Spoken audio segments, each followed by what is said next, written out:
Hop, c'est parti. Bonjour et merci à vous d'être là et à vous pour cette organisation. Mais il faut parler plus fort. Ah. On est un peu soudain. Merci d'être là, Daniel. Donc, je vais vous laisser avec Nicolas Leflay qui nous a fait la super gentillesse de venir nous faire un petit... qu'est-ce qu'on va dire ? Causerie, présentation, échange avec Romain, donc sur Manchette comme vous le savez. Et voilà, bon après-midi et puis bon échange. Merci. Vous me poserez peut-être des questions après à la fin. Oui, ouais, oui, hein, bien sûr, on prévoira un moment d'échange. On va échanger et puis ensuite on discutera un petit peu. Voilà, merci. Merci. À tout à l'heure. Voilà. T'es enregistré, Daniel. Hein. Il y a toutes les Il faut parler un peu fort pour Daniel. Oui. Sinon, il y a une place au premier rang encore. Bien, donc bonjour à toutes et à tous. Donc c'est un plaisir de vous retrouver cet après-midi à la librairie L'Ivresse. Et j'en profite pour remercier donc Laurence, Laure et Barbara de leur accueil. Et c'est surtout une grande joie de retrouver Nicolas Leflay pour une nouvelle rencontre autour de Manchette, après celle organisée il y a 2 ans, en 2021, à Pujol, par la bibliothèque de Pujol. À l'époque, l'actualité manchettienne était occupée par la publication de la correspondance, donc déjà aux éditions de la Table Ronde, et aujourd'hui on se retrouve après la parution de Derrière les lignes ennemies, donc un recueil d'entretiens publié aux mêmes éditions de la Table Ronde. Entre-temps, depuis 2021, Nicolas est devenu docteur, puisqu'il a brillamment soutenu sa thèse à l'Université de Bordeaux, une thèse qui était la première consacrée à Manchette. J'ai eu le privilège de la lire, j'ai eu le plaisir d'assister à la soutenance, donc autant vous dire que nous avons cet après-midi avec nous le grand spécialiste de cet auteur et qu'on va en profiter pour s'entretenir avec lui autour de ces entretiens justement.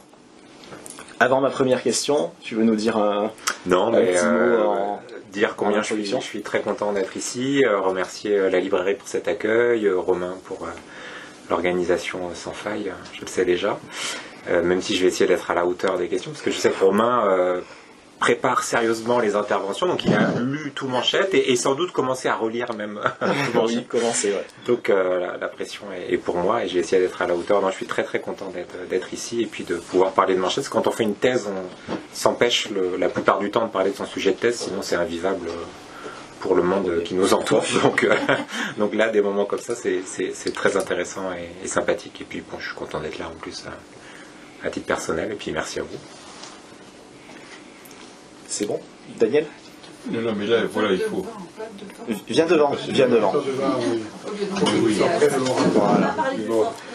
Alors, donc, on connaissait de Manchette, bien évidemment, les romans noirs, le journal, une partie qui a été publiée jusqu'en 1974, les chroniques, que ce soit les chroniques livres, cinéma, la correspondance, et maintenant, grâce à ton travail et à celui de Doug Hedline, donc de Tristan Manchette, le fils de Manchette, on a enfin accès, depuis le mois de mars, à un livre qui réunit presque tous les entretiens donnés par Manchette. Donc est-ce que tu peux nous expliquer, en introduction, comment avec les éditions de la Table Ronde, vous est venue l'envie de publier un recueil avec ces entretiens ? Oui, alors comme tu l'as rappelé, déjà ça s'inscrit dans un long cycle en fait de publications posthumes grâce à Doug Hedline qui depuis presque 30 ans maintenant travaille pour que les œuvres de son père puissent continuer à vivre et pour qu'on puisse continuer à les découvrir. Donc bon, t'as rappelé tout ce qu'il y a eu. Le moment important aussi, ça a été la correspondance où j'ai travaillé donc avec Doug, mais aussi avec Jeanne Guyon et Gilles Magnon. Et à ce moment-là déjà, il était question à la Table Ronde, et c'était l'envie de Doug aussi, de publier les entretiens de Manchette pour aller au bout en fait d'un cycle d'édition. Et donc Doug avait réuni ces entretiens-là, on avait gardé une trace, et l'idée après c'était d'essayer de transformer un ensemble, un amas d'entretiens en fait, qui existaient les uns indépendamment des autres, et d'essayer d'en faire un livre. Et le problème, c'est que de manière assez logique, les entretiens se répétaient un petit peu. Enfin, on retrouvait beaucoup les mêmes questions d'un entretien à l'autre et donc les mêmes réponses. Et donc il y avait un petit travail éditorial à faire, enfin un gros travail éditorial à faire pour arriver à transformer cet ensemble d'entretiens en un livre. Et donc on m'a demandé de travailler là-dessus, ce que j'ai accepté bien volontiers parce que j'y connaissais déjà ces entretiens, parce que Doug avait eu la gentillesse de me les envoyer quand je travaillais sur ma thèse, donc je les connaissais déjà très très très bien.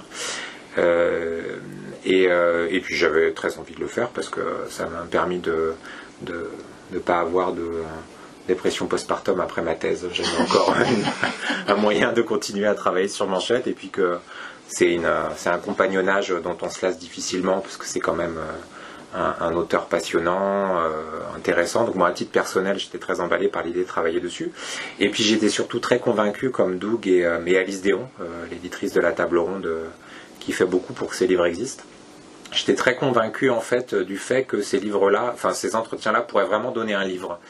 Parce que on y apprend beaucoup de choses en fait, enfin, on aura l'occasion de le dire, mais sur la vie de Manchette, il est assez prolixe en détail. On rentre un peu dans les coulisses aussi de l'écriture, ça c'est très intéressant, dans la fabrique du roman, il donne un certain nombre de secrets de fabrication, et puis en plus on y retrouve vraiment tout le talent de Manchette, c'est très drôle, c'est très incisif, c'est très intelligent, il y a beaucoup de mouvements dans la pensée, donc pour toutes ces raisons-là, en fait, il nous a semblé intéressant de faire ce livre. Et alors après, il a fallu mettre les mains un petit peu dans le cambouis et puis éditer avec moi, avec d'autres, le livre pour essayer de gommer toutes les répétitions. Ce qui était d'apporter des informations en note de bas de page. C'est ça, voilà, essayer d'éclairer un certain nombre de petites choses. Alors on est resté dans l'esprit de la correspondance, c'est-à-dire moi j'ai rajouté des notes, mais sachant comment Manchette détestait le travail universitaire, parce qu'il rappelait que les universitaires étaient stricto sensu des crétins, c'est ce qu'il met dans la correspondance, donc je travaillais avec ça en tête quand même, quoi. Il faut quand même rester à peu près fidèle à cet esprit-là, donc pas trop de notes, mais surtout pas des notes d'universitaires, pas de jargon ni rien, et uniquement des notes en fait qui permettent d'éclairer certains aspects du texte et de construire des ponts avec d'autres parties de l'œuvre de Manchette en fait. Par exemple, on en reparlera, mais quand il y a un entretien d'apostrophe, un extrait de l'émission d'apostrophe, j'ai mis avec un petit peu de malice au début une petite note en fait issue de la correspondance issue d'une lettre dans laquelle Manchette raconte en fait les coulisses de cette émission. Donc comme ça, on a l'émission et puis en même temps les coulisses dans une lettre où il raconte notamment comment était Bernard Pivot. Et donc ça, c'était le travail de notes, alors en essayant de vraiment de mettre en valeur le texte et puis surtout pas l'écraser. Donc ça, j'espère que c'était réussi. Et puis après, gommer les répétitions, ça c'était un vrai challenge parce que il faut pas que ça se voit, faut pas qu'on voit les coutures. Et puis il faut que, quand on aime et quand on a une admiration sans faille pour la langue de Manchette, essayer de la respecter et de faire en sorte qu'on ne voit pas en fait les paragraphes, les phrases ou des fois les mots qui avaient été enlevés pour éviter des répétitions que Manchette ne pouvait pas anticiper puisqu'il n'avait pas à l'esprit sans doute, enfin j'ignore d'ailleurs que ces entretiens seraient réunis un jour. Donc voilà, et puis il se trouve que ça permet aussi à l'œuvre de continuer à vivre. C'est quand même assez singulier de penser qu'un auteur qui est mort il y a 30 ans continue à être lu, mais aussi commenté. Enfin moi, la réception des livres me charme et me ravit à chaque fois parce qu'on voit bien que ce sont des livres qui sont attendus, appréciés, commentés. Enfin c'est quand même assez admirable et assez rare, je pense, pour un auteur mort il y a 30 ans, qui a publié son dernier roman de son vivant au début des années 80, qui vient d'un genre, d'une collection populaire. Toutes les conditions étaient à peu près réunies pour que ça ne se fasse pas. Et comme l'œuvre a une qualité immense, elle est encore là. Donc ces éditions posthumes, elles permettent ça aussi, de continuer à mettre cette œuvre en valeur. Elle n'a pas besoin de nous, elle se défend très bien toute seule, mais enfin bon. Alors, et donc il y a dans cette édition ton introduction, une courte introduction, et dans cette introduction tu énonces un double paradoxe dans son lien à la communication et dans son rapport aux journalistes. Est-ce que tu peux nous développer un petit peu, nous expliquer ce paradoxe par rapport à l'image qu'on peut se faire de Manchette en rapport avec ces romans qui sont assez courts, des personnages pas très bavards, et puis avec les journalistes, s'il aimait pas beaucoup les universitaires, on peut pas dire qu'il estimait aussi beaucoup les journalistes, c'est ces relations qu'il avait avec les médias. Je peux expliquer. Alors bon, je fais une petite introduction, mais il faut dire que la préface plus longue et plus fournie est signée Jacques Faul, qui est aussi l'un des correspondants de Manchette, donc on le retrouve dans la correspondance. Et donc je rappelle au début de l'introduction un petit paradoxe. D'abord parce que je suis assez attaché à l'idée qu'il faut maintenir les paradoxes de l'œuvre de Manchette et essayer de pas les écraser, parce qu'il y en a beaucoup et qu'il y a beaucoup de tensions qui sont intéressantes. Dans les chroniques, il dit « je suis un être plein de contradictions ». Donc c'est bien de les maintenir. Et donc l'un de ces paradoxes, c'est de voir en fait un écrivain dont les héros sont effectivement plutôt des héros mutiques, qui parlent pas beaucoup, voire parfois qui sont vraiment condamnés au silence. Si vous avez lu La poésie en tireur couché, Martin Terrier, à un moment donné, est même dans l'incapacité de parler, de s'exprimer. Donc ce sont plutôt des héros mutiques. Et il se trouve que Manchette, lui, d'après ce qu'il dit lui-même dans la correspondance, et puis ce que d'autres qui ont pu échanger avec lui racontent aussi, il était plutôt bavard et assez prolixe. En tout cas, il avait un goût pour l'échange. Donc ça, c'est une grande envie de communication et de contact. C'est ça. Ouais. Et en même temps, une peur de la communication et du contact. Ouais. Donc, ce rapport assez compliqué au langage. Et alors, il y a l'autre paradoxe qui est que il avait une vraie méfiance pour les journalistes. Mais alors, il faut dire ça. Il faut dire que si on dit ça, les journalistes d'un bloc, ça ne veut pas dire grand-chose en fait, parce que dans le même sac, on mettrait Le Monde, Libération, et puis une revue comme Combo ou d'autres revues comme ça un petit peu plus confidentielles, spécialisées en BD, en musique, et qui avaient quand même davantage sa sympathie. Donc il y a cette méfiance vis-à-vis de la presse, mais ça n'empêche pas de parler à des grands quotidiens. Et puis je pense de le faire de le faire vraiment, honnêtement, avec honnêteté, générosité, en jouant vraiment le jeu de l'échange. C'est pour ça que je pense que ces entretiens sont très plaisants à lire. C'est qu'il y a, quel que soit le support, une vraie volonté de communiquer ses idées et sa pensée. Après, quand on lit les entretiens, par exemple, il y a un entretien à une revue qui s'intitule Littérature. Alors Manchette, d'abord, c'est une revue plutôt pour universitaires, on va dire.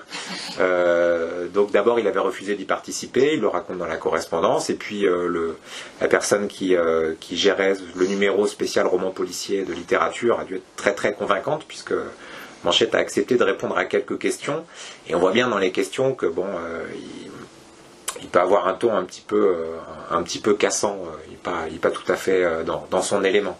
Alors que dans d'autres revues plus confidentielles, là, il est quand même beaucoup plus à l'aise et on sent une espèce de... Il y a même un entretien où il dit que le vouvoiement le gêne et il demande, je crois que c'est dans Révolution, il demande plutôt à ce qu'on se tutoie parce que ce sera plus simple pour le ton de l'échange. Mais j'ai tenu quand même à le rappeler au début parce que cette méfiance vis-à-vis des journalistes ou ce qu'il appelle les mass médias, elle est vraiment très importante dans ses romans. Ça ferait un petit pont d'ailleurs avec Guy Debord, dont il est un grand lecteur. Il se méfie beaucoup de la capacité qu'a parfois la presse à faire écran par rapport au réel plutôt qu'à l'éclairer. Donc c'était bien aussi de rappeler que là, jouant le jeu de la presse, il se trouve derrière les lignes ennemies aussi. C'est ça, c'est l'un des nombreux sens de ce titre, comme avec le roman, d'ailleurs avec le roman noir, il va derrière les lignes ennemies. Donc voilà, c'est l'un des paradoxes.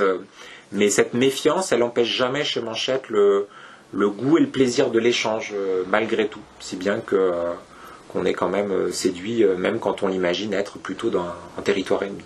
Et ce qui est d'autant plus intéressant pour les lecteurs de Manchette, c'est qu'une grande partie de ces entretiens sont donnés dans les années 80, où il avait arrêté de publier des romans, et on voit que finalement, s'il ne publie plus, il ne cesse pas d'écrire et de réfléchir à l'écriture, et finalement ça permet d'éclairer aussi un petit peu ce qui a pu être sa pensée dans les années où il ne publiait plus. Ah oui, c'est sûr, c'est une idée qui a vécu pendant quelques années, l'idée qu'il y avait que Manchette était condamné au silence au début des années 80. Comme Martin Terrier. Ouais, comme Martin Terrier, voilà, le parallèle était facile, et puis certains l'ont un petit peu sauté dessus, mais bon, tout le travail qu'a fait Doug autour de La Princesse du Sang, le roman posthume par exemple, sur lequel Manchette a beaucoup travaillé, on aura peut-être l'occasion d'en reparler, tout ce travail-là a bien montré qu'il n'a cessé d'écrire en fait, et que même il est viscéralement attaché à l'écriture, parce que à l'origine, bon, on le dira aussi peut-être, il se destinait au cinéma, et il avait pour projet d'écrire pour faire du cinéma. Et rapidement, les choses se sont inversées. Il a fait du cinéma pour pouvoir écrire, en fait, pour avoir le temps d'écrire. Et donc, il est vraiment très attaché à l'écriture. Doug Heinlein le rappelle, et puis on le voit souvent. Il écrit tout le temps, en fait. Il écrit tout le temps. Quel que soit le support, il a besoin d'écrire, en fait. Donc, il écrit des lettres, il écrit dans son journal, il noircit des brouillons, il écrit du scénario. Enfin, il ne cesse, en réalité, d'écrire. Donc, dans les entretiens, il le dit souvent, je crois que c'est l'un des titres des entretiens qu'on a donnés, c'est que faire d'autre, c'est écrire en fait. Finalement, au bout du compte, cette activité-là aura été la grande affaire de sa vie. Donc ces entretiens montrent bien qu'il n'est pas condamné au silence, la preuve, il continue à s'exprimer. Et c'est vrai qu'on se rend compte aussi de l'aura qui était la sienne après la position de tireur couché, puisque pour ceux qui ne le savent pas, il a publié une dizaine de romans en 10 ans à peu près, pour schématiser. Et après la position de tireur couché, il y a eu une forme de retrait éditorial, donc il a cessé de publier, mais pas d'écrire. Donc. Et on se rend compte que même s'il a cessé de publier, il reste vraiment important. Il y a quasiment la moitié des entretiens en fait, qui sont accordés après la publication de la position de tireur couché. Donc oui, c'est certain que par les entretiens et par ce que Manchette y dit, on voit bien que même s'il y a une période d'agoraphobie, puis des années difficiles, des années de mauvais temps, comme la correspondance l'indique, malgré ces années de mauvais temps-là, il n'est pas du tout condamné à la passivité, à l'inaction, et encore moins au silence.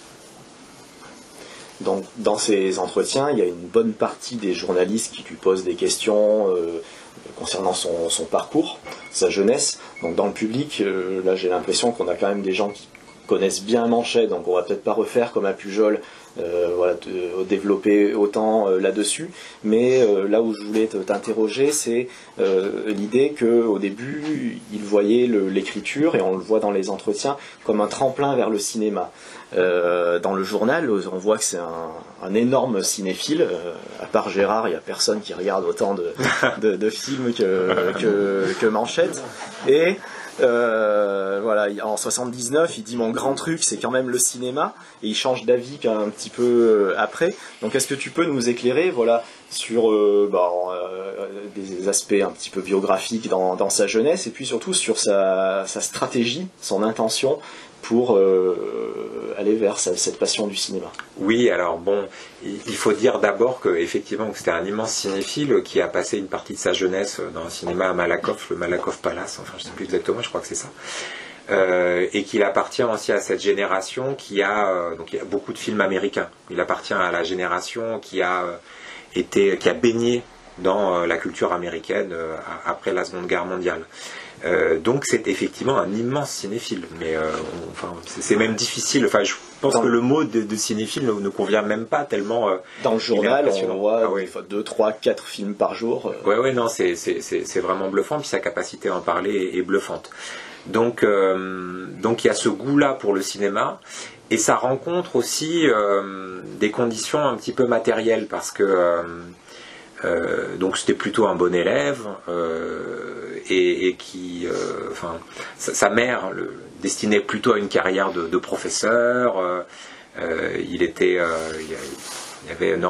avait Normal Sup qui se dessinait au loin. Enfin, il y avait quand même cet espoir-là qui venait de sa famille, et puis qui était rendu possible par visiblement un bon niveau scolaire.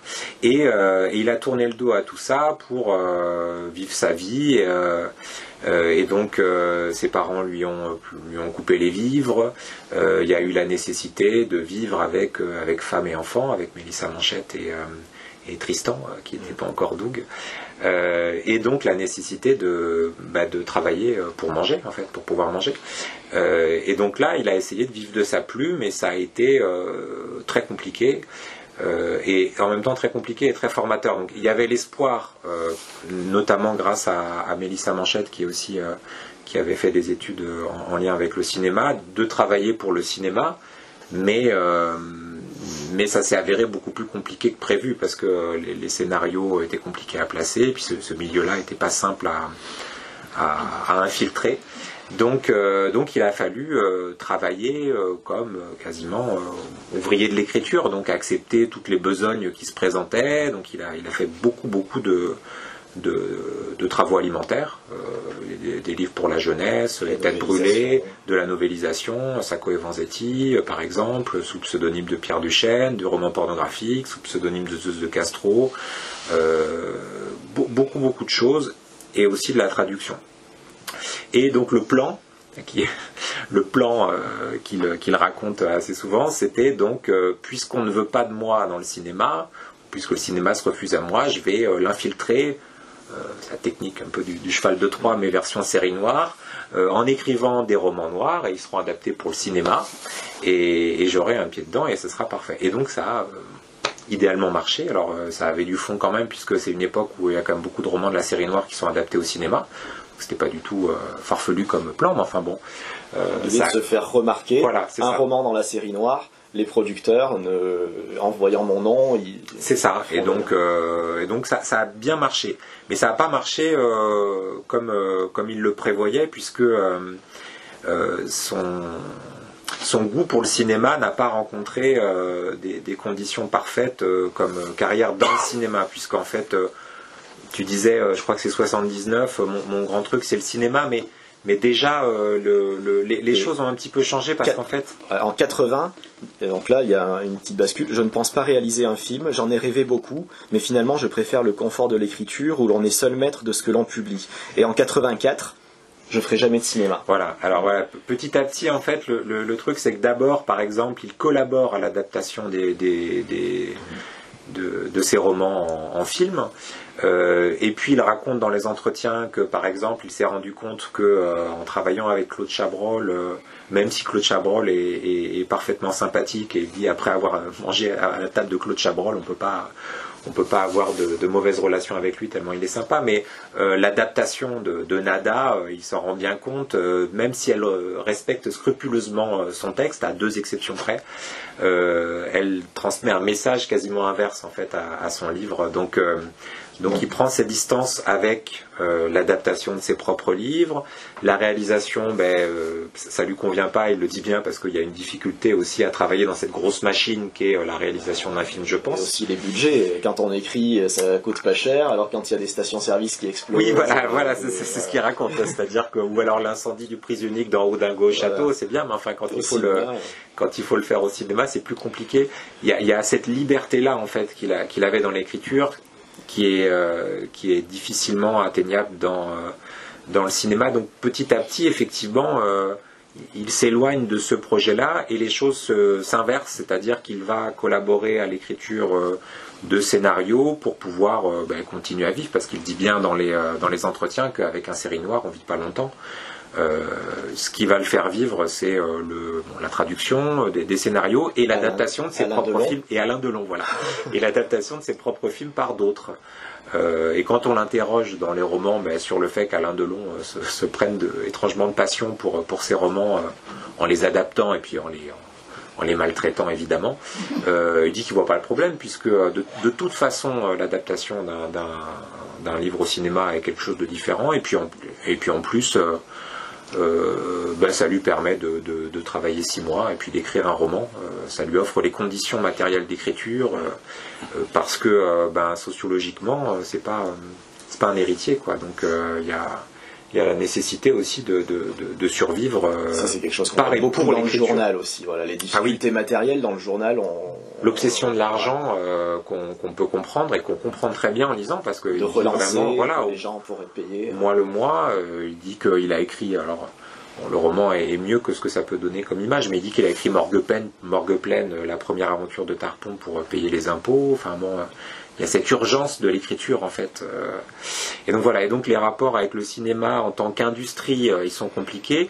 Il n'empêche que son goût pour le cinéma est est intacte. Alors il a écrit aussi les chroniques, les chroniques de cinéma qui sont rassemblées dans le recueil Les yeux de la momie, des chroniques qui sont formidables. Et donc à la fin de ces chroniques-là, en plus, il raconte que donc il a en fait parlé de films qu'il n'a pas vus, quoi, la plupart du temps, que ça a posé de problème à personne, et que même on l'a complimenté sur ses chroniques. Et c'est là où il dit que les journalistes sont des menteurs et des putes, obligés de se prostituer en quelque sorte pour vivre dans ce monde-là qui est un monde de mensonges et de falsification. Donc cette espèce de bouquet final qui est la dernière chronique des yeux de la momie. Donc, mais malgré tout, son goût pour le cinéma demeure intact, même si c'est pas le cinéma de son époque. C'est vers un autre cinéma qu'il regarde, cinéma du passé, comme il regarde d'ailleurs vers les romans noirs du passé. Enfin, à bien des égards, il est à la fois de son temps pour ses romans et puis pour ses goûts, pas vraiment, quoi. Alors des questions aussi qui reviennent régulièrement dans ces entretiens, c'est celle autour de sa méthode, sa façon d'écrire. Donc il affirme, Manchette, qu'à chacun de ses romans, il y a au départ un thème qui lui vient, surtout pas une thèse, un thème, une idée abstraite. Donc tu vas nous donner peut-être quelques exemples pour Nada, pour Le Petit Bleu de la Côte Ouest, ça semble évident. Il ajoute dans cette méthode qu'en général il sait où il va assez précisément, où est-ce qu'il veut mener le roman. Et il explique aussi que ses basses besognes, ses travaux alimentaires pendant la deuxième partie des années 60, ça lui a donné un certain savoir-faire, que finalement une technique qu'il peut manier dans la façon de mener l'écriture d'un roman. Donc qu'est-ce que tu peux nous dire sur ce que les entretiens nous apprennent sur la méthode Manchette, s'il y a une méthode? Oui, alors des fois on a ce sentiment-là. Effectivement, lui il dit qu'il part d'une idée, mais très vague en fait, un thème. Donc ça peut être le malaise des cadres pour Le Petit Bleu de la Côte Ouest, en sachant qu'il se dit que c'est vraiment le thème le plus à la mode et puis le plus idiot qui soit. Donc il dit allons-y, on va faire ça, ça va plaire au Nouvel Obs, et puis de fait, ou à l'Obs, et puis de fait ça plaît. Donc voilà, il part d'une idée d'abord. Il se pose une question, il le raconte aussi dans la correspondance. Et donc tu as tout à fait raison de dire, un thème et pas une thèse. Et à partir de ça, la construction se met en place. Alors il y a plusieurs choses à l'intérieur de ça. Il y a d'abord les règles du genre, puisqu'il écrit du roman noir. Et que pour écrire du roman noir, il faut respecter quelques figures imposées. Comme au patinage, on aurait des figures imposées. Là, il y a des figures imposées à respecter. Donc, faut tuer des gens. Tout commencer un roman par, il le dit au début d'un des premiers entretiens, commencer un roman par une mort violente. C'est ce qu'il avait oublié dans Dingo au château. Donc, il a rajouté en catastrophe, il dit un chapitre. Et puis, comme il avait la flemme de tout renuméroter, il a mis chapitre 0. Et donc, ça commence par une mort. Donc il y a ça, et il y est vraiment attaché. C'est pas une feinte en fait pour pouvoir faire autre chose. C'est aussi ça, c'est-à-dire il veut en donner au lecteur pour son argent. Il dit je divertis le client. Enfin je sais plus comment il dit ça, mais c'est un peu ça l'idée. Donc il construit des romans, et donc il va y avoir une intrigue, des rebondissements, et des romans de la série noire, et des romans de la série noire, voilà, c'est-à-dire qu'on est dans plus calibré que voilà, c'est calibré. Alors il a quand même à la fois été dans la série noire et écrit contre la série noire, parce que dès le début on voit bien qu'avec l'affaire Ngoustro, la série noire ils sont un petit peu perplexes, et il faut tout le poids du créateur de la série noire, donc Marcel Duhamel, pour dire non, c'est intéressant, c'est novateur, on va faire quelques petites adaptations, mais on va le faire quand même, même si ça peut déplaire. Donc il essaye de respecter ce cahier des charges en fait là, avec toujours quand même beaucoup de liberté et d'inventivité. Mais dans la méthode en fait il y aurait d'abord ça, c'est vraiment important. Il dit il dit dans un entretien, je tiens à ce que mes livres puissent aussi être lus par des lecteurs de Chase, même si je les prends à titre personnel pour des êtres primitifs. Il faut aussi que mes romans puissent être lus avec plaisir. Avec différentes couches. Voilà. Et après donc arrive l'histoire des couches où dans la technique Manchette, il y a énormément de choses qui se superposent, parce que donc il y a la partie figure imposée du roman noir et de la série noire. Il y aura aussi un rapport assez riche aux références. Il a une écriture très référentielle, c'est-à-dire que Il y a énormément il y a des citations qui sont plus ou moins cachées dans les textes, il y a des références à d'autres œuvres, à des œuvres du passé, notamment au père fondateur du roman noir. C'est une écriture saturée de références. Donc dans la méthode Manchette, il y a ça aussi, c'est vraiment important. Il y a, je sais que là, il y a des membres de l'association 813 qui sont là, et ils ont sans doute vu un texte un entretien que Benoît Tadier, qui est un très grand spécialiste du roman noir, et notamment du roman noir américain, a accordé à l'occasion de la publication du quarto, du formidable quarto sur McCoy. Voilà. Et donc on lui pose une question de comparer McCoy et Manchette. Et donc il fait un certain nombre de parallèles, et en même temps il marque une différence qui est que à l'époque de McCoy, ou un petit peu avant de Hammett, les auteurs utilisent vraiment les procédés sans arrière-pensée. Ils sont dans la construction d'une forme, avec tout ce que ça suppose d'aventure, et alors que Manchette, lui, pense qu'on ne peut plus, à son époque, utiliser cette forme-là naïvement, en fait. On est obligé de l'utiliser référentiellement, parce qu'elle existe déjà avant, que les lecteurs de la série noire ont des attentes du point de vue des références, et qu'en plus il dit il y a toute une histoire de l'art derrière nous et au-dessus de nous, et puis un XXe siècle très novateur qui fait que, par exemple, Manchette dit après Joyce, qu'est-ce que vous voulez faire pour innover en littérature. Donc il n'y a plus cette innocence dans l'utilisation, dans l'écriture qu'il pouvait y avoir chez les auteurs pourtant très noirs. Donc cette dimension référentielle, avec des surprises aussi, parce qu'il n'y a pas que des références au roman noir, elle est importante. Après, il y a un travail sur la forme énorme et immense. Quand on travaille, par exemple, à la BNF, il y a quelques états du manuscrit ou du tapuscrit de La Princesse du Sang, son roman inachevé, sur lequel il a beaucoup travaillé. Donc il y a différentes versions, et on voit bien l'extrême souci du détail, en fait, de Manchette, qui n'est pas seulement un souci du détail dans la description, mais des choses d'écriture, en fait, qui font que c'est vraiment un orfèvre de la langue, en fait, je ne sais pas comment le dire autrement, qui est capable de tout faire. Moi, c'est quelque chose qui m'impressionne beaucoup quand je le lis et que je le relis, c'est sa capacité à me surprendre, et tous les moyens dont il dispose, en fait, littérairement. Je pourrais comparer ça à un joueur de tennis qui serait capable de jouer à peu près tous les coups, en fait. Et ça, c'est quelque chose, effectivement, qu'il le dit, qu'il tient de sa formation, alors difficile, fatigante, avec tous les travaux alimentaires, la nécessité d'écrire vite dans différents genres. Ça lui a appris, en fait, à maîtriser son outil, comme un artisan serait capable de beaucoup travailler au début. Donc cette dimension-là, ce travail de l'écriture, il est vraiment important chez Manchette. On l'a dit plusieurs fois que ce qu'il a apporté à la série noire, c'est peut-être un peu réducteur par rapport à ce qu'il y avait avant, mais c'est aussi ce souci de l'écriture. Par exemple, François Guérif le dit, l'un des aspects novateurs de Manchette, c'est ce souci de l'écriture. Après, c'est pas du tout un formaliste, c'est-à-dire qu'il écrit pas. Il n'y a pas la nécessité de bien écrire pour bien écrire. C'est jamais gratuit. C'est toujours pour que la forme soit en accord avec le fond.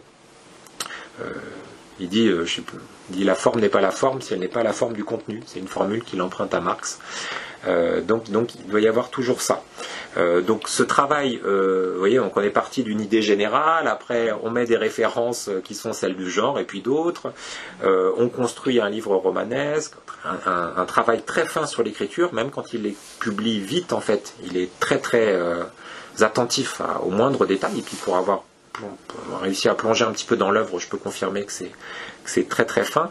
Et puis après, il y a d'autres choses. Enfin, par exemple, il est capable de mettre à l'intérieur de ses livres aussi des éléments qui résonneront avec son histoire personnelle, avec l'histoire du monde aussi. Vous voyez, c'est quelque chose à la fois parfois de très intime, et puis en même temps de très politique au sens large. Donc il y a tout ça qui se télescope, donc ça fait beaucoup de choses. J'ai fait une réponse un peu longue, mais il dit dans un des entretiens, ou dans la correspondance, je ne sais plus, c'est la structure en oignon, quoi. C'est-à-dire qu'il y a des couches et des couches et des couches, et il dit que même il y a peut-être même que lui seul de Capa qui est en mesure, en fait, de savoir ce qu'il y a au centre même. Maintenant c'est plus le cas. Il y a toi, non, même pas. C'est ça qui est vraiment formidable. Non, pas du tout. J'ai pas du tout la prétention. Je suis certain qu'il y a encore plein de choses qui m'ont échappé, Puis c'est la force de l'œuvre, c'est pour ça que d'autres pourront venir après moi et s'amuser encore à mettre les mains dans ces romans. Donc voilà, c'est une méthode qui peut sembler simple quand il l'explique, et puis en même temps, si on superpose les couches en fait dans l'écriture, on se rend compte que c'est extrêmement compliqué. C'est de la littérature, hein, donc. Alors, qui disait mon écriture est référentielle, et tu nous expliques oui. cet oignon, ces références. Il y a beaucoup de journalistes qui lui demandaient quelles étaient ses influences, ses sources d'inspiration. Et alors là, il y avait des réponses assez diverses. Alors il reconnaît l'influence, on a parlé de la culture américaine, la littérature, le cinéma. Des séries noires qu'il lisait grâce à sa grand-mère maternelle, et donc les auteurs américains dont tu as parlé, Flaubert, mais aussi le chasseur français. Donc oui. Là, on a un grand écart. Tu vas nous expliquer peut-être pourquoi. Voilà, Hegel. Donc cette écriture référentielle, est-ce que tu peux nous dire, alors, on ne pourra pas être exhaustif, mais quelles sont ses principales influences? Non, tu l'as bien dit. D'abord, il y a un goût pour ce que j'appelle moi la dissonance, c'est-à-dire pour le fait de mêler des choses qui a priori vont pas ensemble et vont pas créer une harmonie. Typiquement, d'ailleurs, les journalistes s'interrogent là-dessus, ils s'étonnent de voir qu'en exergue de Nada, il y a une citation de Hegel et une citation du chasseur français, qui est une combinaison, un mariage en fait un petit peu inattendu. Donc ça, Manchette aime beaucoup, ça le situe aussi dans le sillage des collages que pratiquaient les situationnistes, c'est-à-dire on prend une citation et puis on la met dans un autre contexte, et cette citation-là, dans un autre contexte, résonnera différemment. Après, Manchette, lui, n'utilise pas n'importe quelle référence, et puis là, ses références favorites, et notamment Hegel, par exemple, qui est vraiment important dans son œuvre. Alors, si vous voulez, il se sert aussi de l'écriture pour travailler autour de ces références-là. Il les accueille dans ses textes, et il les utilise, en fait, pour donner une force supplémentaire au texte. Et, par exemple, Hegel, dans le journal, on voit qu'il est vraiment ébloui par la lecture des œuvres de Hegel, par la phénoménologie de l'esprit. Il travaille pour les lire, il dit que c'est difficile, mais que ça vaut la peine. Et donc ce moment de découverte en fait ne cesse de résonner dans les années qui suivent et trouve sa place dans les romans. Ça veut dire que donc il va glisser quelques citations. Ça lui permet aussi de se détendre dans les travaux de commande. Par exemple, il y a une citation dans le roman pornographique signé de Zeus de Castro. Là, il y a une longue citation. Alors, c'est pas une citation parce qu'il n'y a pas de guillemets, mais ce sont des mots qui viennent de Hegel. Vous voyez, il s'amuse un petit peu, même dans un travaux alimentaire. Voilà, il y a ça à la fin de Fatal. Dans Fatal, il y a plein de références. Ça se termine sur une citation de Sade, femme voluptueuse et philosophe, c'est à vous que je m'adresse. Et donc, il y a cette volonté aussi par les citations, par les références, de désarçonner le lecteur, en fait. Toujours le prendre par surprise, de le prendre à revers, et de faire en sorte que la lecture, même si on est aspiré par l'intrigue, en fait, elle soit jamais tout à fait confortable. On est toujours, d'une certaine manière, surpris. Donc les références, elles participent aussi à cette surprise incessante qu'est la lecture des romans de Manchette, parce que des fois, il n'y a pas de guillemets, on n'a pas la source, il n'y a pas d'universitaire pénible pour mettre une note, vous voyez, et puis pour gâcher l'effet de surprise. Donc on est un peu perturbé, vous voyez, on sent que c'est quelque chose d'un petit peu étonnant. D'ailleurs, dans Fatal, à un moment donné, il y a un personnage qui s'appelle le baron Jules, qui meurt et puis qui fait pardon, si vous ne l'avez pas lu, il meurt. Dans le roman noir, on meurt souvent. Donc, et donc, il fait un long discours un peu étonnant et donc ça tranche un petit peu avec ce qu'il y avait avant et on imagine le lecteur Alors, ça n'a pas été publié dans la série noire, mais on peut imaginer le lecteur de roman noir un peu perturbé. Ce qui est amusant, c'est que comme Manchette a une grande conscience de ses effets, le texte se commente lui-même, et la jeune femme qui est face à lui, elle lui dit « mais je comprends rien à ce que vous êtes en train de dire », parce qu'en fait, ça n'a pas de logique propre par rapport à ce qu'il y avait avant, et en même temps, ça a une vraie logique par rapport au texte, puisque cette citation-là énorme résonne vraiment par rapport aux propos du roman. Donc à la fois, c'est un jeu, c'est très ludique, mais en même temps, c'est un jeu très sérieux, puisque ces citations-là ne sont pas prises au hasard, et elles sont importantes dans le projet littéraire de Manchette. Et puis ça réunit aussi les romans, il y a l'idée de compagnonnage, et Flaubert par exemple. Flaubert et Hamet, c'est quand même les deux qui placent c'est ça, mais parce que d'ailleurs il rappelle le lien, la parenté qu'il y a aussi entre le style de Hamet et puis le style de Flaubert, et comment les grands maîtres du roman noir américain aussi s'inscrivent dans une tradition qui est celle du du roman de Flaubert. Et puis il y a plein bon, vous voyez, Aimé Joubert, Aimé, Emma, enfin, vous voyez, on pourrait y voir des échos. Il y a aussi le goût et la nécessité de traquer la bêtise, qui est l'une des obsessions de Flaubert, qu'on pourrait aussi retrouver dans l'œuvre de Manchette. Donc voilà, il arrive à, si vous voulez, ce qui est étonnant, à synthétiser tout ça et à faire en sorte que ces références dialoguent les unes avec les autres et créent un texte complètement nouveau, parce qu'il ajoute aussi beaucoup de choses. Donc à la fois il donne le sentiment, comme il le répète souvent, qu'on ne peut plus innover. Il dit ça pour Joyce et la littérature, mais il dit pareil pour Citizen Kane et le cinéma, c'est-à-dire qu'après Citizen Kane, qu'est-ce que vous voulez faire? Tout a déjà été fait. Et cette écriture référentielle lui permet quand même, l'air de rien, de continuer à écrire et à innover. Donc elle est vraiment très importante. Et bon, l'un des intérêts de ces entretiens, c'est qu'il éclaire comme ça un certain nombre de références. Il explique. Bon, et pour Chasseurs français, il dit voilà, c'est une source de documentation. Et puis en plus, il dit, alors ça peut faire sourire, mais il y a un plaisir de lecture. Voilà, les Chasseurs français, c'est formidable. Il y a des anecdotes incroyables. Il donne presque envie de lire Le Chasseur français, parce que quand il raconte, je veux comprendre ce qui pousse ces gars à vouloir aller avec leur nouveau chien ou aller tuer leur premier lièvre, les émotions qu'ils ressentent à ça. C'est ça. Même si le début de Fatal, si vous l'avez lu, donne pas spécialement envie d'aller à la chasse, parce que ça se termine pas très bien pour le chasseur Roucard. Alors dans cette grande culture qu'il a, on voit une grande connaissance de l'histoire du roman policier. Alors il passe assez rapidement sur le roman à énigmes du 19e siècle, Sherlock Holmes, Conan Doyle, mais par contre on voit que à partir des années 20 de Hamet, du roman noir américain, lui il veut s'inscrire dans ce prolongement-là, et surtout une histoire du roman noir qui croise avec des phases de l'histoire politique. Donc, est-ce que tu peux peut-être nous expliquer quelle est sa vision, notamment voilà, du moment où Hamet commence à écrire du roman noir, et comment finalement voilà, ça se prolonge peut-être jusqu'aux années 60, et puis il pense que 68 change un peu la donne. Alors, on parlera de politique. Voilà, après, il y a presque deux choses, parce que le roman noir, voilà, il s'inscrit dans cette tradition-là. Donc, le roman noir, c'est un roman violent, et c'est un roman de la violence, en fait. Il est violent parce que le monde est violent. En ce sens, il est donc le reflet du monde. Mais d'après ta question, il faut aussi rappeler que, puisqu'il est le reflet du monde, si le monde change, le roman change avec lui. Et le monde des années 70 n'est pas celui de Hamet et des pères fondateurs du roman noir américain. Donc il y a une évolution nécessaire. Néanmoins, il reste attaché à cette idée-là d'un roman violent, noir, d'une noirceur. Il faut dire aussi peut-être que, et ça c'est très important pour lui, le roman noir, historiquement, et c'est encore un petit peu le cas à son époque, c'est un roman populaire. Une forme populaire. Bon. Et il est vraiment très attaché à ça. C'est-à-dire que c'est une forme qui est au cœur du marché, de l'industrie du divertissement.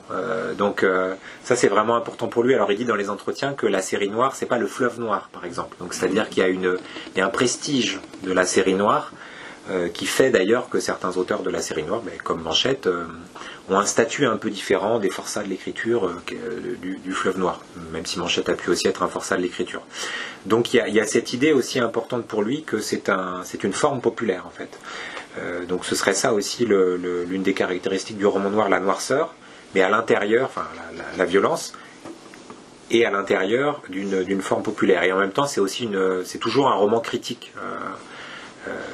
Critique au sens grand et noble du terme, c'est-à-dire un roman qui va affronter les paradoxes de l'époque pour essayer de l'éclairer d'une certaine manière, enfin de faire en sorte que le lecteur puisse en tirer quelque chose. Vous voyez, c'est-à-dire que c'est pas un divertissement gratuit. De la même manière, j'ai dit tout à l'heure que c'est pas bien écrire pour bien écrire, ça ce serait l'horreur pour Manchette, mais c'est pas non plus juste enchaîner les rebondissements et la noirceur et le côté morbide, vous voyez, qu'on pourrait trouver maintenant dans des auteurs de thrillers. Dès le premier entretien, il dit c'est peut-être ça le roman noir parfait, le fait d'être manœuvré de l'extérieur. L'intrigue réside dans le fait que quelqu'un essaie de se rebeller contre l'extérieur qui le régente, et la noirceur de la chose, c'est que l'extérieur finit par l'écraser, utilise son écrasement pour continuer à régenter, et si possible encore plus profondément, encore plus longtemps. Voilà, c'est ça. Et la noirceur, elle vient davantage de là que de descriptions morbides. Et en cela, là, elle rejoint aussi le projet politique de Manchette, qui est de rappeler que bon, les salauds sont au pouvoir à plein d'étages et de plein de manières, et que l'individu est parfaitement esseulé, et que sa lutte, même nécessaire, est vouée à l'échec. Donc la noirceur du roman noir, par exemple, par rapport à certains romans policiers à énigmes, elle se trouve aussi là. Et puis après, mais malgré tout, si vous voulez, il y a toujours l'idée, comme tu l'as dit tout à l'heure, de ne pas faire du roman à thèse. C'est-à-dire que dans un des entretiens, il dit qu'il parle au lecteur si le lecteur a bien envie d'entendre. Puis s'il n'a pas envie, c'est son problème. Il dit, je ne suis pas chargé de l'évangéliser. Et ça, c'est une vraie différence aussi avec certains auteurs de romans noirs de son époque et puis des années 80. Avec qui il est très sévère. Voilà, avec qui il est très très sévère, parce que eux pensent faire du roman noir, c'est-à-dire un roman violent, sombre, et utiliser ce roman-là comme un outil politique pour défendre des thèses. Et ça, pour Manchette, ça va à l'encontre de ce qu'il veut faire, mais aussi à l'encontre de l'histoire et de la grandeur du genre, qui sont d'interroger, en fait. Plus interroger que de proposer des réponses toutes faites. C'est pour ça que, par exemple, un roman comme Nada, qui s'intéresse au terrorisme, propose pas de réponses toutes faites. Enfin, je pense que ce qui fait sa force, son intelligence et sa modernité, c'est aussi que il n'y a pas de morale à la fin. Oui. D'abord, si le genre est moral parce qu'il nous fait réfléchir sur le bien et le mal, mais il n'y a pas de morale toute faite, en fait, en tout cas. Et il est moral sans être moralisateur. Voilà, c'est ça. Voilà, il n'y a pas de prêt-à-penser. Et bon, il dit même d'ailleurs dans un entretien que même Goémon, le flic tortionnaire de Nada, personnage détestable, même lui en fait est manipulé. Voilà, même lui il est utilisé par l'État. Donc d'une certaine manière, ce que subissent les terroristes dont l'action est récupérée, il le subit aussi à son niveau, et pour d'autres raisons. Il n'est même pas du tout sur le même plan. Ça ne veut pas dire du tout ça, mais ça veut dire que les choses sont compliquées, comme dans le monde. Donc dans le monde des romans de Manchette, les choses sont compliquées parce qu'elles le sont dans le monde. Donc les leçons de morale, les raccourcis qu'on trouve dans certains, enfin, selon lui, puis on peut être d'accord avec lui pour beaucoup, chez certains auteurs du néopolar, du type parce que c'est un roman de gauche, donc les ouvriers devront forcément être sympathiques, héroïques, et les patrons des salauds, les choses seront plus complexes dans les romans de Manchette. Donc c'est ça aussi ce qu'il retient du roman noir, cette capacité à éclairer malgré tout le monde, mais sans donner de leçons toutes faites. C'est pour ça qu'on peut les lire encore, et puis qu'ils nous sont d'ailleurs encore utiles maintenant. Enfin, on en parlera, mais enfin moi en travaillant sur les entretiens, j'étais quand même frappé de leur extrême actualité. En les relisant là avant leur publication, et puis en les relisant encore après, je suis vraiment bouche bée parfois en fait par la capacité qu'a Manchette dans les années 70 ou 80 à nous dire des choses qui pourraient avoir été écrites il y a 3 semaines. Enfin, c'est vraiment très étonnant. Donc c'est aussi parce que il fait appel à notre intelligence qu'il arrive à traverser les années, je pense. C'est en ça qu'il fait œuvre d'intellectuel aussi. Fait travailler l'intelligence. Peut-être pour prolonger la question, effectivement dans le journal on voit qu'il s'intéressait beaucoup à l'actualité, qui consultait les journaux, qui collait, qui gardait des traces de certains événements, et que ça lui servait à essayer de dégager des tendances de l'histoire politique et sociale. Et puis effectivement pour lui, il y a ce moment de 68, alors peut-être tu pourras nous dire, comme il avait 25-26 ans, comment il a vécu ce moment-là, et puis surtout, dans les entretiens, il dit beaucoup que pour lui, 68 a ouvert une phase révolutionnaire, après une phase de contre-révolution dans laquelle écrivait Hamet. Et moi, ce qui m'a marqué, je ne sais pas, peut-être que tu me contrediras, c'est qu'on a l'impression que ces espoirs de phase révolutionnaire, il les garde très longtemps, presque jusqu'à 83-84. Il est persuadé que 68 a ouvert quelque chose, alors qu'avec le recul aujourd'hui, on peut se dire, la parenthèse a été refermée beaucoup plus tôt. Voilà, qu'est-ce que tu veux nous dire là-dessus ? Oui, je comprends qu'on se fasse cette réflexion. Alors, comme tu dis, 68, c'est une date importante pour lui, et un mai 68 qui serait pas celui de Cohn-Bendit. Enfin, il le dit souvent, il prend ses distances avec ça. Mai 68, pour lui, ça a été autre chose. C'est un moment où les émeutiers tenaient la rue, et un moment où le pouvoir a vraiment vacillé. Et avant ça, donc à peu près de quasiment la guerre d'Espagne à mai 68, dans le journal, il dit qu'il y a eu une espèce de période où l'esprit semblait endormi, enfin l'esprit quasiment au sens hegelien, quoi. C'est-à-dire, il dit qu'il a le sentiment d'appartenir à une génération qui vit une période comme ça, un petit peu triste. Et mai 68, en France, mais après, pas seulement en France, incarne pour lui une espèce de réveil. Et donc suite à ça, effectivement, le journal en témoigne, mais la correspondance, les entretiens, en étant... Alors, tu me parles de mai 68, il le dit, il n'a pas fait partie vraiment des émeutiers, il a été une espèce de témoin, en fait, de mai 68, d'abord parce qu'il a beaucoup de travail et qu'il avait la nécessité de continuer à vivre pour payer les factures et puis pour manger durant le mois, mais il a quand même, je crois, été plus ou moins au contact de ce qui se faisait dans la rue.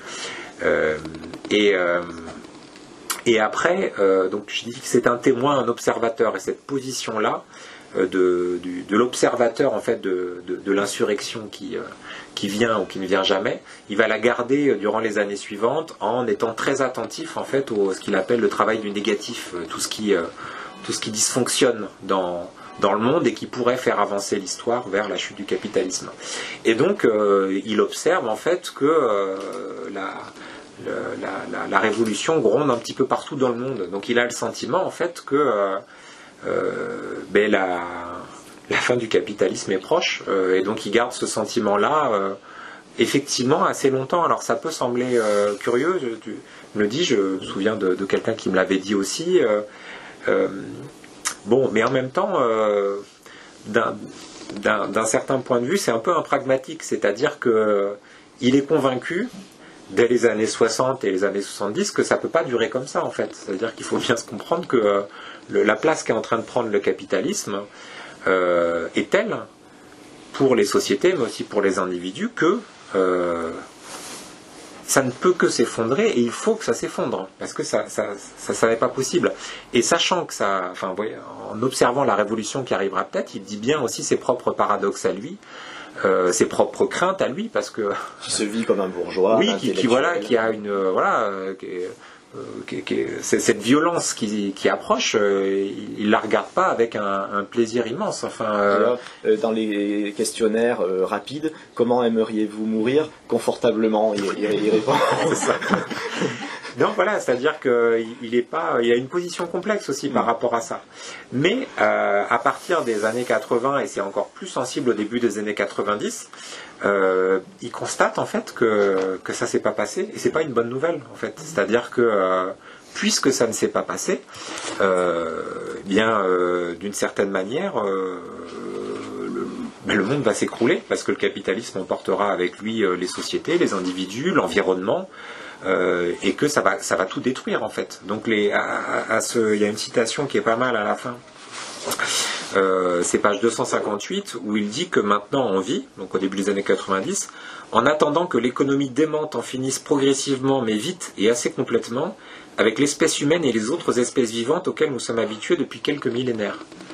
Bon, c'est pas une bonne nouvelle. Enfin, il me semble que ce constat-là qu'il fait au début des années 90, les années de l'âge d'or de la mondialisation, rien ne s'est arrêté et tout s'est amplifié. Les espèces vivantes qui nous entourent, elles sont aussi menacées très concrètement par ça.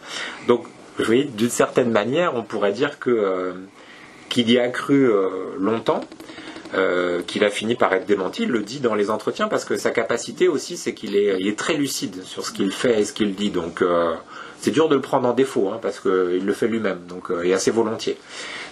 Ça peut prendre la forme de l'autodérision ou ça peut prendre la forme d'un constat très amer. Et donc, ben oui, voilà, ce rapport à la révolution-là, à la fois on peut dire qu'il est naïf et en même temps assez lucide sur les ravages du marché, en fait, parce que Georges Gerfaut est un cadre qui vit écrasé par le monde des objets, mais autour de lui, on ne parle pas encore vous voyez, d'un environnement qui est menacé et de conditions d'existence qui sont largement altérées. Au début des années 90, si, et puis maintenant encore. Donc, vous voyez, d'une certaine manière, il s'est trompé, et on pourrait dire, bon, on a échappé à la révolution, mais... Donc oui, c'est compliqué. Et là-dessus, c'est aussi l'intérêt de ce livre-là, c'est qu'on voit à quel point... Donc on voit la constance, les lignes de force, et on voit en même temps les évolutions qui sont logiques parce que le monde autour de lui évolue et que le tournant des années 80, la victoire du libéralisme, l'évolution du premier septennat de François Mitterrand, le triomphe des libéraux qui ne cessent de se confirmer. En 84, il dit « Je parle désormais beaucoup moins de politique dans mes bouquins et les contenus politiques sont loin derrière les préoccupations que je peux avoir sur la subversion du texte lui-même. » Oui, et alors voilà, par contre là, j'ai mis une petite note en fait pour préciser que dans un autre texte, il se moque de ce qu'il a dit lui-même, en fait, qui pourrait donner l'impression qu'il est comme les structuralistes en train de réfléchir au texte, le texte pour le texte, en fait, vous voyez, comme s'il n'y aurait plus que ça. Alors qu'il reste quand même attaché à l'idée que le roman doit parler du monde qui l'entoure, d'où le cycle, et le cycle du à la mauvais fin de sa temps, vie. Voilà, les cycles du mauvais temps, c'est ce qu'il distingue de beaucoup de romanciers de son époque. Mais oui, il y a cette position inconfortable. Puis il y a aussi l'idée qu'il le dit dans les entretiens, qu'il pensait... donc au moment de Hamet, en fait, le roman noir est une réponse à la contre-révolution. Et dans l'esprit de Manchette, le roman noir, dans son temps, doit accompagner en fait l'insurrection qui vient, puis qui vient jamais en fait. Et donc de ce point de vue-là, il constate une forme d'échec en fait, c'est-à-dire que son incursion derrière les lignes ennemies, là, elle permet pas en fait au roman noir d'être un soutien. En fait, il n'y a pas du tout dans l'idée que le roman va changer le monde, hein, mais l'idée qu'il sera en soutien en fait de la révolution et puis essayer de préparer un petit peu le terrain d'une manière ou d'une autre, en essayant d'être subversif et critique. Et de ce point de vue-là, il constate une forme d'échec qui est que la récupération, qui est une de ses grandes obsessions et qu'il avait déjà anticipé avant d'écrire du roman noir, elle a cessé de se confirmer et que le roman noir est devenu du divertissement et une forme culturelle comme une autre en fait. C'est pas quand il dit culture chez lui, chez Manchette, c'est rarement positif. C'est-à-dire que ça a été récupéré, aseptisé, voilà, c'est désamorcé. Voilà, je vais peut-être pour prolonger mes deux questions suivantes, elles étaient là-dessus sur l'idée qu'il se sentait très proche des situationnistes.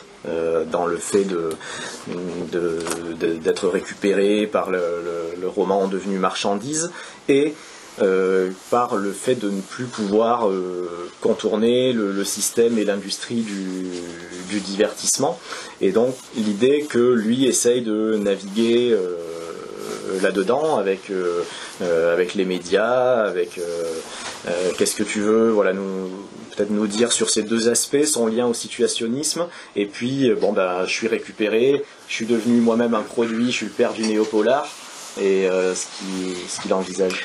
Alors oui, alors bon, ces rapports avec les situationnistes, ils sont à la fois essentiels durant sa vie, c'est-à-dire par exemple ça n'a cessé d'être un lecteur de Guy Debord, et qu'il l'est resté longtemps.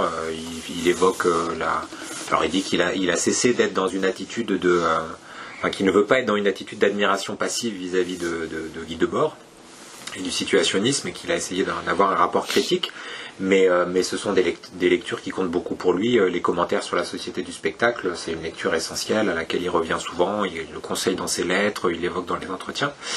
Donc c'est vraiment important au début de l'année 68, en janvier je crois, il découvre les numéros de l'Internationale situationniste, il les commande, il est très très intéressé par ça, ça rencontre ses propres préoccupations, ça le nourrit intellectuellement, et puis même s'il n'est pas d'accord avec tout, c'est propice au débat intellectuel. Il se trouve aussi qu'il a rencontré dans les années 70 Gérard Lebovici, qui est le producteur, qui a été très proche de Guy Debord, et que j'ai mis une petite note pour rappeler que Gérard Lebovici avait envisagé de travailler avec Manchette, et que finalement ça s'est pas fait. Et quelques années après, Gérard Lebovici, donc un personnage important, qui était éditeur aux éditions Champs Libre, et qui possédait aux éditions Champs Libre une collection Chute Libre de science-fiction dans laquelle, dont Manchette avait trouvé le titre, Chute Libre. Gérard Lebovici en fait va écrire une lettre cinglante à Manchette pour lui expliquer que, c'est Manchette qui écrit à Gérard Lebovici parce qu'il a appris qu'en fait Gérard Lebovici ne voulait pas que Mélissa Manchette travaille pour cette maison d'édition. Donc il est assez étonné de ce veto assez violent qui tombe, et donc il écrit à Gérard Lebovici, et Gérard Lebovici lui fait une réponse vraiment cinglante en disant que la position de Manchette est absolument aberrante. Il dit c'est dadaïste au sens de Amin Dada, et que Manchette s'est compromis en fait complètement, qu'il est de son temps et de son époque, comme le héros Georges Gerfaut, mais que c'est pas positif, quoi. C'est-à-dire que d'une certaine manière il a été pris par le divertissement.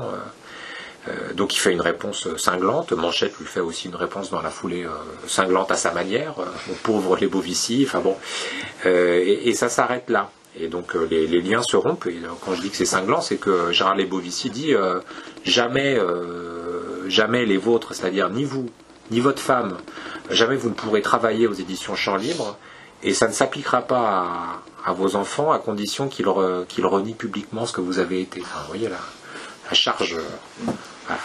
qui était celle des situationnistes, si on lit les correspondances situationnistes, c'est dans cet esprit-là, un peu mordant.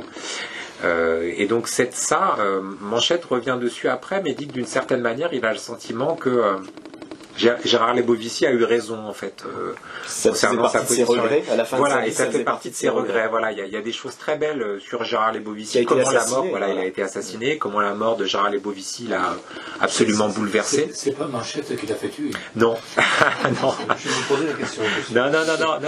Non, et ça l'a vraiment brutalement affecté, ça l'a conduit à des soucis importants.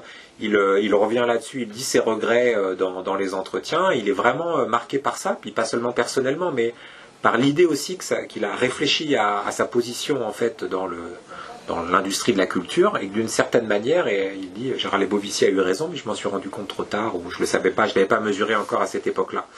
Et donc cette figure aussi de Gérard Lebovici, elle est importante dans les chroniques. Il y a un très beau texte où Manchette, donc il a été très malade, à un moment donné il sombre dans une espèce de coma, il est à l'hôpital, et dans ce coma-là en fait il arrive, c'est un peu Dante en fait, il arrive dans les enfers, et il y a une révolte des morts, et il dit que la révolte est menée par Gérard Lebovici, furieux d'avoir été assassiné, et donc il dit je rêvais qu'à ce moment-là nous passions sur notre querelle, sur espèce de rêve de réconciliation, qu'à ce moment-là d'ailleurs il se réveille à l'hôpital. Les infirmières comprennent pas pourquoi il parle de la révolution, et il demande s'il veut retourner chez les morts, et il demande du papier et des crayons pour pouvoir faire un travail de scribe en quelque sorte. Donc ça c'est très important. Au-delà des idées, il y a aussi ces personnages-là qui sont importants et qu'on retrouve dans les entretiens. Et après, c'est ton autre question, c'est sur la récupération. Le roman devenu de petits pois. Oui, d'une certaine manière, l'idée de Manchette, c'était d'infiltrer l'industrie du divertissement par le roman policier, en essayant de faire en sorte qu'il demeure subversif et critique. Et bon, il dit, dans le roman noir, tel que je le vois maintenant, il dit il n'y a plus rien de subversif et critique, ni chez les polaro-littérateurs, font du polar pour bien écrire, ni chez les polareux de gauche staliniens qui sont subversifs pour personne. Donc de ce point de vue-là, oui, il réfléchit beaucoup sur la capacité qu'a le monde du divertissement à le récupérer. Et puis c'est vrai que ça peut faire sourire maintenant. Enfin, il a été question des entretiens aux grosses têtes. Et dans Téléstar. Et dans Téléstar. Il y a cette. Alors on peut avoir deux visions de ça, c'est-à-dire on peut dire oui, il a été happé, et la preuve, des gens font des tests sur lui. Enfin, vous voyez l'horreur. Il a été vraiment complètement aseptisé. Et en même temps, on peut dire cette capacité qu'avait l'œuvre à infiltrer, il faut penser au lecteur de Téléstar qui va sur la bonne foi de la chronique acheter ça et puis découvrir que le contenu des entretiens de Manchette est quand même radicalement différent du contenu de Téléstar. Donc c'est la même chose quand on l'interroge sur Alain Delon. Voilà, il dit peut-être que des téléspectateurs des films d'Alain Delon iront jeter un coup d'œil dans le roman, mais ils risquent d'être un petit peu surpris. Donc on peut aussi avoir cette lecture-là, sans être dupe quand même de ce que nous dit Manchette sur le rapport entre le roman noir et la culture. Enfin, est-ce que c'est toujours subversif Il dit en 88, on ne peut pas se placer hors du système, d'une façon ou d'une autre, on participe de la circulation de la marchandise culture. Voilà, mais il est assez lucide et puis il se paye pas de mots en fait. Il est quand même assez conscient de ce qu'il fait et des effets réels de ses romans. Et puis donc à la fin, il dit, c'est dans l'un des derniers entretiens là que il y a une forme d'échec généralisé et qu'en gros il reste. Il a le sentiment d'avoir participé. Oui, voilà, c'est ça. Ouais, c'est ça. Je n'ai pas fait d'ouvrage franchement infect, mais j'ai échoué en bloc sur le terrain du roman par rapport à l'espérance que j'avais d'effectuer avec des collègues un mouvement tactique qui aurait fait surgir des romans subversifs en plein milieu du dispositif ennemi, c'est-à-dire de l'industrie du divertissement, pour y appuyer le mouvement révolutionnaire qui s'est déployé dans la société en 68 et dans les années suivantes. Toute l'opération a fini en récupération culturelle. Pour la part que j'y ai prise, ce genre de réussite est pour moi un ratage, même s'il en reste certains romans agréables à lire dans le train. Et évidemment, toute la complexité de ce qu'il dit tient aussi dans les derniers mots. Il reste quand même certains romans agréables à lire dans le train. Et donc ce sont aussi des romans qui encore font réfléchir, interrogent. Enfin, moi je le vois en travaillant avec des lycéens ou des étudiants. Sont vraiment des romans qui interpellent. Enfin, par exemple, l'incapacité des héros à vivre dans le monde qui les entoure. Par exemple, Georges Gerfaut, alors c'est l'une des choses que ne comprend pas Bernard Pivot. Ce que fuit Georges Gerfaut, c'est pas du tout, c'est pas seulement les tueurs qui le poursuivent. Ce qu'il fuit, c'est le monde qui l'entoure, en fait, la société de son temps. Alors sa femme, un peu fatigante, et aussi ce monde, en fait, dans lequel la vie crève du rapport à la marchandise, en fait. Donc, et de ce point de vue-là, ça c'est quelque chose qui peut encore interroger, vous voyez, des adolescents ou après de jeunes hommes ou de jeunes femmes qui s'interrogent sur leur place, pas seulement dans les rapports de production, mais au milieu des choses. Le sens du travail.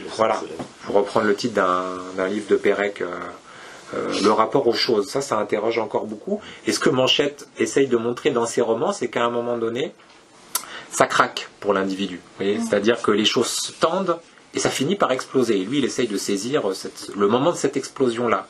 Il y a un moment dans le roman où Gerfaut dit quelque chose comme à un moment donné, j'en ai eu marre. Et donc il s'en va. Et donc il s'en va notamment dans la montagne. Et dans l'entretien avec Bernard Pivot, il dit je ne sais pas si l'existence ce serait pas un peu plus rigolo si tous les cadres partaient pas dans la montagne. Donc il y a cette il y a cette capacité-là aussi qu'a l'œuvre encore à faire réfléchir et à interroger, vous voyez, ce besoin d'autre chose. Enfin, vous voyez, l'idée que le monde qu'on veut nous vendre est pas tout à fait aussi séduisant que les publicités qu'on trouve dans Le Petit Bleu de la Côte Ouest. Et ça interroge encore. Alors, on peut dire qu'il a été complètement récupéré, et oui, d'une certaine manière, mais en même temps, les romans continuent encore à exister, et ils sont lus, plus seulement dans les trains. Où on lit moins qu'avant, mais aussi ailleurs. Le roman sur le terrorisme, Nada, c'est pareil. Moi j'ai vu des étudiants très intéressés des étudiants politisés très intéressés par ce que Manchette dit de l'action violente et de son impossibilité à donner quelque chose de probant et de la capacité qu'a l'État à récupérer le terrorisme, et que donc l'action des terroristes est parfaitement contre-productive, en plus d'être violente. Donc, bon, récupération oui, et en même temps, ça permet à l'œuvre de traverser les années, ce qui est, par les temps qui courent, pas évident. T'as parlé de mordant, moi je me suis noté impitoyable et drôle. Il avait, Manchette, et il a encore la réputation d'avoir la dent dure, d'être sévère, voire féroce dans ses appréciations. Il avait quelques bêtes noires et il n'hésitait pas à faire des critiques vraiment très acerbes. Ouais. Alors, publiquement, dans les entretiens, peut-être moins que ce qu'il pouvait noter dans le journal, où là, vraiment, c'était... Oui. Voilà. Alors, il faut préciser qu'il savait aussi faire des compliments. Et dans ses critiques et dans ses compliments, il se montre profond, mais aussi un peu blagueur, avec une bonne part dans son humour de dérision et d'autodérision. Voilà. Donc là, voilà, j'ai pas envie de te prendre dans l'idée de donner quelques punchlines, mais qu'est-ce que tu as envie de nous dire sur le fait, sur son regard critique? Voilà. D'abord, c'est bien ce que tu dis, c'est-à-dire de rappeler l'immense autodérision qu'il y a dans ses romans. C'est-à-dire qu'il peut s'autoriser à être féroce avec les autres parce qu'il l'est avec lui-même. Dans les chroniques qu'il signait Shuto Headline, et un pseudo, ça manchette, en fait, en japonais et en anglais. Donc Shuto Headline aime bien se moquer des romans de Manchette aussi. C'est-à-dire que il a beaucoup d'autodérision. Donc il est très féroce, il peut être très féroce avec lui-même aussi. Donc ça l'autorise à l'être avec les autres. D'autant que, alors je suis assez attaché à ça, comme tu le dis, il n'est pas avare du tout de compliments, très humble par rapport à ce qu'il fait, contrairement à l'image qu'on peut avoir de lui. Il se considère vraiment, lui, comme un auteur de seconde zone. Un de ceux qu'on oubliera. Quand il écrit à Pierre Signac dans une lettre dans la correspondance, il lui dit « Toi, tu es un vrai auteur, quelqu'un de novateur, de singulier. Moi, je suis le petit représentant d'un petit courant à un moment donné. » Mais on oubliera. Il encourageait Echdoz, Morgiev aussi, dans voilà, les lettres. Voilà, la préface de Richard Morgiev le montre bien. Donc il y a cette générosité-là qui est vraiment importante. Mais dans le même temps, effectivement, donc tu dis sévère, alors on pourrait dire sévère mais juste si on est d'accord avec lui, il a la dent dure parfois parce que... Jean-Pierre Mocky est laid, stupide, oui, bon, et devrait utiliser un déodorant corporel et se faire les ongles. Oui, bah voilà, il y a Jean-Pierre Mocky, il y en a d'autres, vous voyez par exemple, donc, quand il part de Gérard Lebovici, donc, il est ému, j'ai loupé une rencontre essentielle, j'en suis littéralement inconsolable, et j'ai fait presque une crise de folie parce qu'il avait été assassiné. Sa mort m'a chagriné, ça m'a donné l'impression qu'il n'était plus temps, au nom de Dieu, de rester à boire et de parler de révolution dans un salon. On tuait des gens. Et j'ai arrêté de boire peu de temps après, puis j'ai fait mon premier séjour en hôpital psychiatrique parce que j'ai arrêté de boire. Et donc j'en viens à la petite vacherie, je suis aussi inconsolable d'avoir raté Robert Bresson. J'ai évité un piéton qui traversait le boulevard Henri IV avec une baguette sous le bras, j'ai donné un coup de frein, j'ai crié « Eh pauvre con !» Il m'a jeté un coup d'œil et c'était Bresson. Je ne l'ai pas tué parce que je ne l'avais pas reconnu. On me doit les 6 derniers films de Bresson. Bon. Et ce qu'il y a de bien avec les grossières provocations, c'est qu'elles sont grossières. Voilà. Donc bon, il y a ce goût de la provocation. Et c'est aussi pareil dans les chroniques. Il dit la joie mauvaise de tout remettre en cause. Il y a ce plaisir-là quand même qu'on retrouve chez certains personnages qui sont des furieux. Même Tarpon, qui est un détective privé.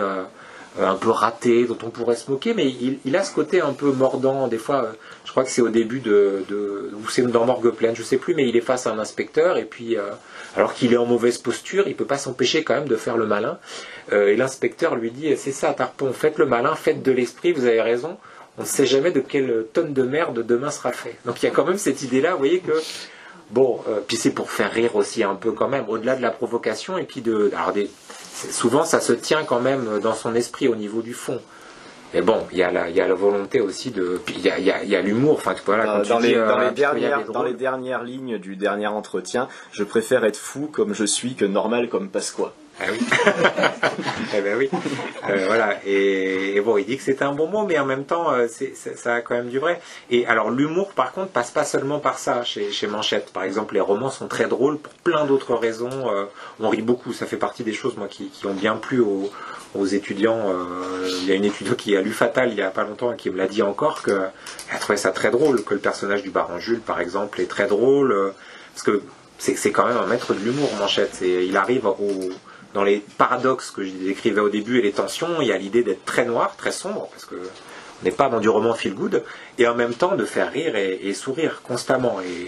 Et donc bon, il est capable de mêler tout ça dans un roman, dans un personnage, dans une phrase parfois, grâce à des décalages, des effets de rupture. Donc ces punchlines-là, elles font aussi le plaisir, le sel des entretiens, parce qu'on les attend un petit peu, on les guette, elles arrivent, et en même temps, elles les résument pas tout à fait non plus, parce que il y a autre chose aussi dans les romans. Mais c'est drôle, heureusement. Enfin, ça fait partie, c'est d'où le plaisir de faire 6 ans de thèse aussi avec quelqu'un comme ça. C'est qu'au moins, on s'ennuie jamais et on rit. Enfin, moi, combien de fois j'ai vraiment pouffé, quoi, souvent, parce que des choses sont vraiment drôles dans les textes, et même des fois drôles et émouvantes en même temps. Ça, c'est encore plus fort, c'est-à-dire c'est la capacité à faire sourire et à toucher des fois dans le même mouvement. Donc, dans le Petit Bleu de la côte ouest, la fausse cérémonie d'enterrement où le tueur est ému par le slip kaki de son collègue, cherche une prière et finalement il va lire un morceau de Spider-Man. Oui, c'est ça, ouais. Et donc ça donne une étrange oraison funèbre qui en même temps donc fait sourire.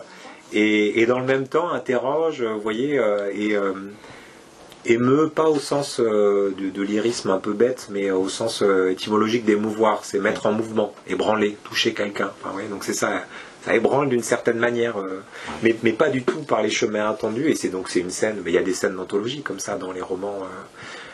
C'est très différent, mais même là, si vous avez lu Au Dingo au château, il y a une scène qui est l'incendie du prise unique. Vous voyez, donc à une époque où on voit beaucoup d'incendies sur BFM, il y a un très bel incendie dans Au Dingo au château, et cette scène-là, elle est incroyable. Il y a tout là-dedans. Il y a un souffle épique, une forme de violence. C'est en même temps très drôle. Donc il y a un retournement de situation. En fait, il y a des tueurs qui poursuivent une jeune femme qui sort d'un hôpital psychiatrique et un enfant. Et les traqueurs vont devenir traqués, et en réalité la jeune femme, parce qu'il y a de sacrés personnages féminins chez Manchette, la jeune femme balance comme ça des espèces de cocktails Molotov quasiment sur les tueurs qui la poursuivent, qui se retrouvent comme ça à brûler au milieu du magasin. Et donc ça donne une scène incroyable. C'est Hervé Prudon, qui est un auteur de romans noirs qui a interrogé Manchette dans les entretiens, qui dit dans un article: on aura oublié jusqu'au mot polar qu'on se souviendra encore de l'incendie du prise unique dans Au Dingo au château. Vous voyez, des morceaux de bravoure, quoi. Et là, l'humour se mêle à tout, comme souvent chez Manchette. Vous voyez, tout s'entrelace, quoi. Donc, il a arrêté de publier des romans au début des années 80, et les journalistes, plus les années passent, plus, quand ils l'interrogent, ils se questionnent sur ce silence, et notamment à partir de 85, tout le monde cherche à savoir, il y a une sorte de mystère, Manchette, quels sont ses projets. Alors ça correspond aussi à des années difficiles pour lui d'agoraphobie, au niveau personnel. Donc est-ce que tu peux nous parler de ces années 80 qui, s'il n'y a plus de publication, il y a du travail, de la réflexion, de l'écriture Oui, il y a beaucoup de projets. Donc les entretiens permettent donc de mesurer le mystère qui plane autour de Manchette, et en même temps il y répond, parce qu'il ne cherche pas à entretenir ce mystère-là. Il parle de ses projets, d'un projet donc plus ou moins lié au cinéma, qui est le projet Iris. En fait, il tâtonne dans différentes directions, parce que ce qu'il réalise effectivement avec la position de tireur couché, c'est que c'est quand même un peu la fin d'un cycle autour du roman noir. Il était obsédé par l'idée de se répéter, et surtout de ne pas se répéter. Donc lui, à l'inverse de beaucoup d'auteurs qui cherchaient à usiner en fait à partir d'un même modèle et à le reproduire autant que possible, lui a vraiment essayé de faire des romans très différents, malgré de vraies lignes de force qui les rassemblent.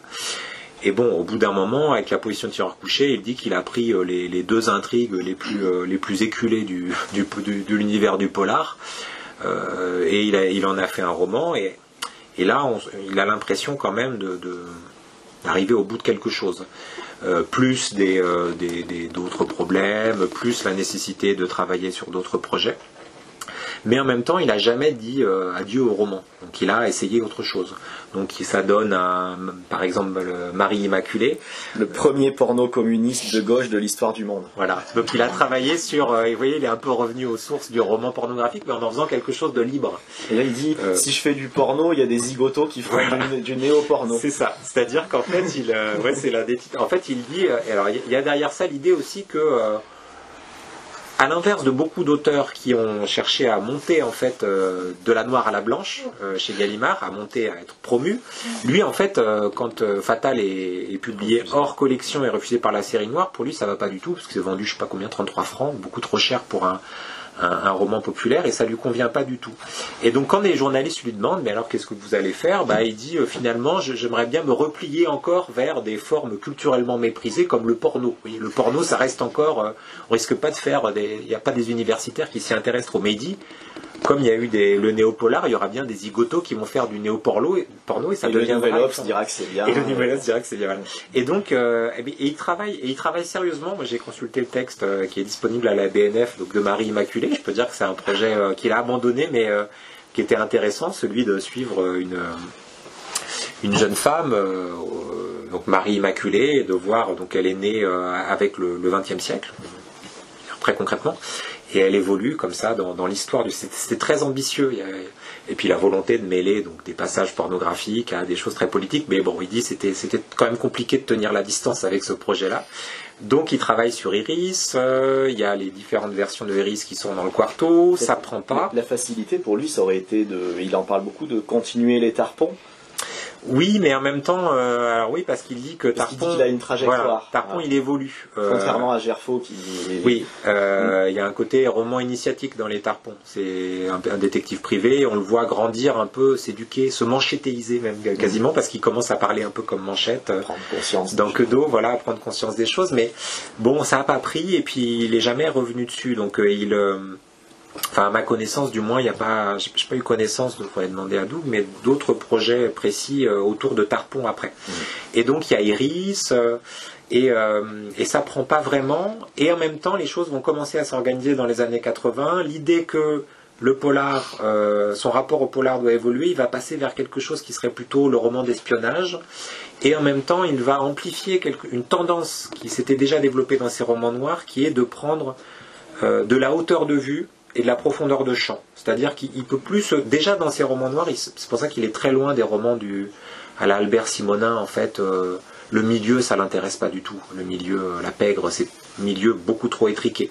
Donc petit à petit, déjà dans les romans, il prend de la hauteur et de la distance. Et dans le cycle qui va se construire, il va avoir un projet très ambitieux qui est de raconter en gros l'histoire de la seconde moitié du XXe siècle et de répondre à cette question qu'il interroge, puisqu'on a perdu et que finalement la défaite est actée. Comment en est-on arrivé là ? Comment expliquer qu'on en soit arrivé là ? Donc il va essayer de raconter cette histoire-là. C'est très ambitieux dans le quarto. Il dit mais c'est la comédie humaine que je veux faire.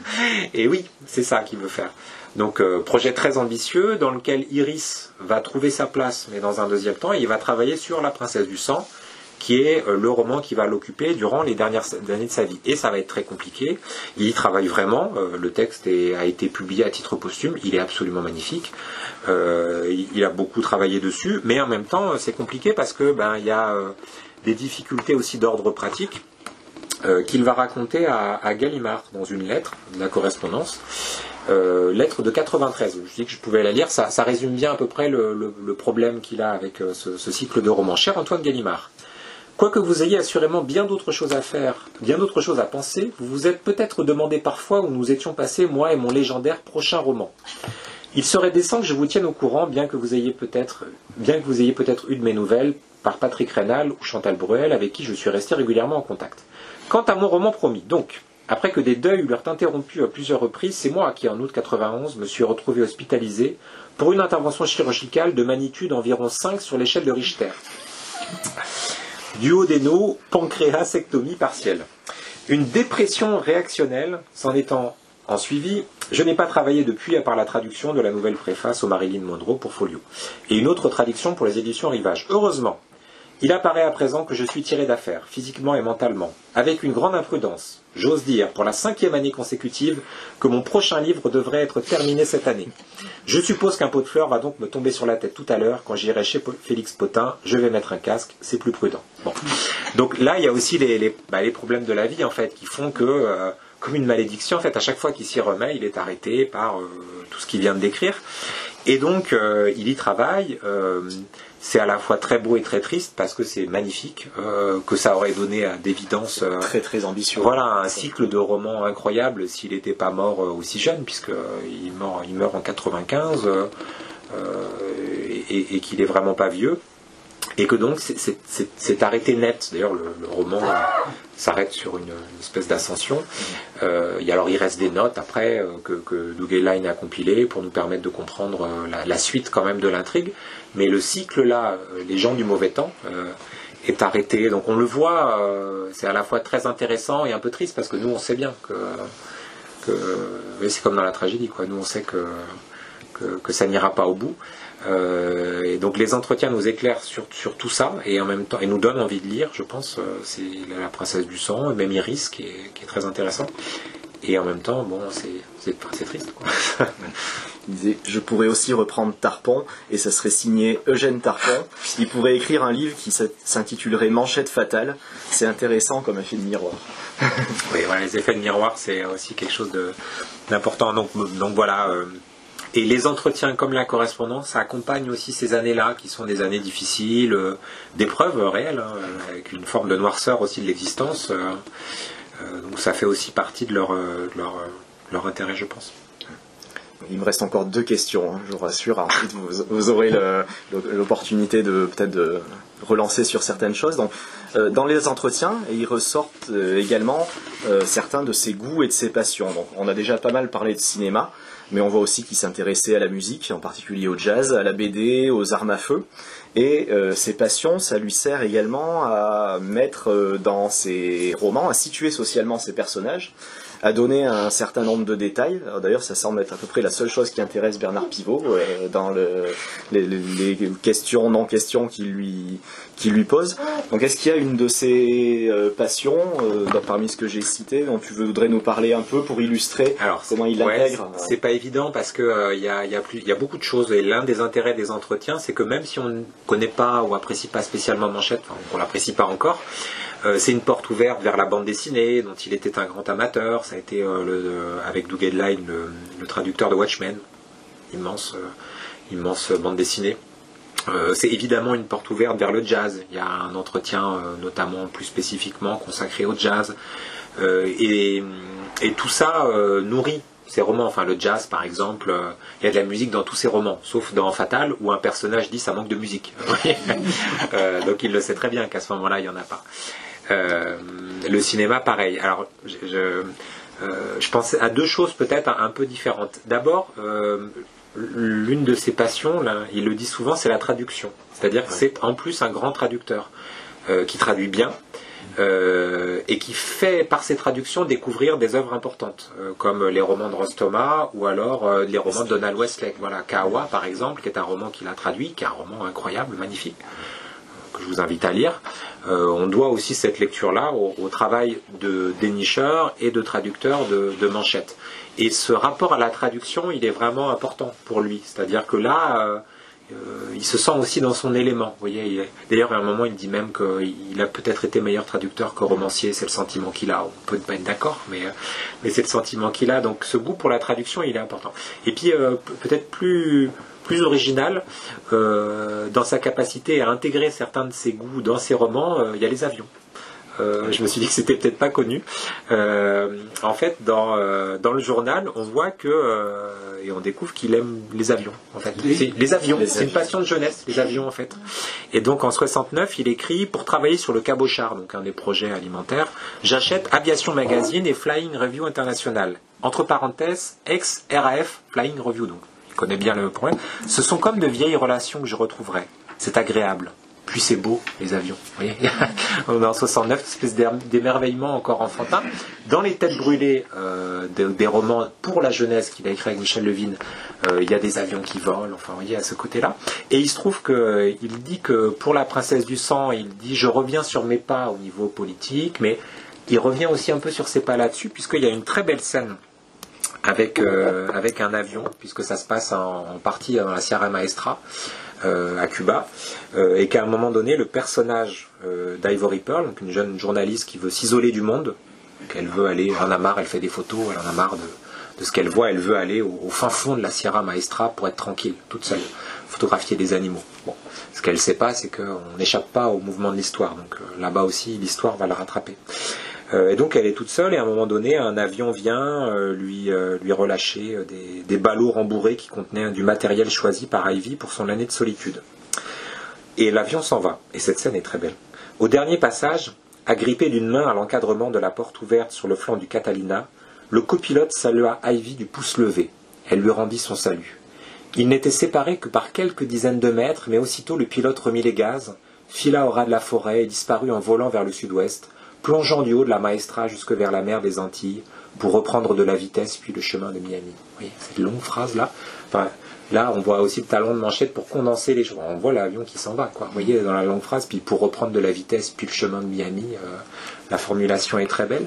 Et donc, il y a jusqu'à, vous voyez, des choses comme ça qu'on va retrouver dans le roman. Et puis, ça fait partie du nouveau souffle. Je voulais montrer aux gens, il y a je crois que c'est dans le quarto, dans la partie biographique, des bandes dessinées qu'il faisait enfant, où il dessine des avions. C'est ça, ouais, il y a des dessins, c'est ici là. Voilà. C'est des dessins. À l'école primaire, Manchette se passionne pour l'aviation et grand amateur de bande dessinée, confectionne de nombreuses histoires dans le style des aventures de Buck Danny. Et vous avez Vendetta sur le ville d'Ajaccio, vous avez des avions comme ça qui sont dessinés, donc vous voyez comment ces avions-là ont traversé les années de la Genèse jusqu'à cette scène magnifique de la Princesse du Sang, donc, et plein de choses, des souvenirs de vacances à Saint-Georges-de-Didonne qu'on retrouve pour les anecdotes autobiographiques dans La Princesse, dans le Petit Bleu de la Côte Ouest aussi. Plein de choses comme ça biographiques qui peuvent aussi nourrir, et voilà, donc évidemment la bande dessinée, le jazz, mais même au détour d'une page des avions. Donc, pour moi, un des plus beaux textes que Manchette a pu écrire, c'est la dernière lettre de la correspondance, une lettre qu'il a écrite à des élèves d'un lycée professionnel. Vraiment, si vous n'avez pas encore la correspondance, rien que pour cette lettre, allez-y. Et ça lui permet aussi de prendre du recul, de faire une sorte de bilan.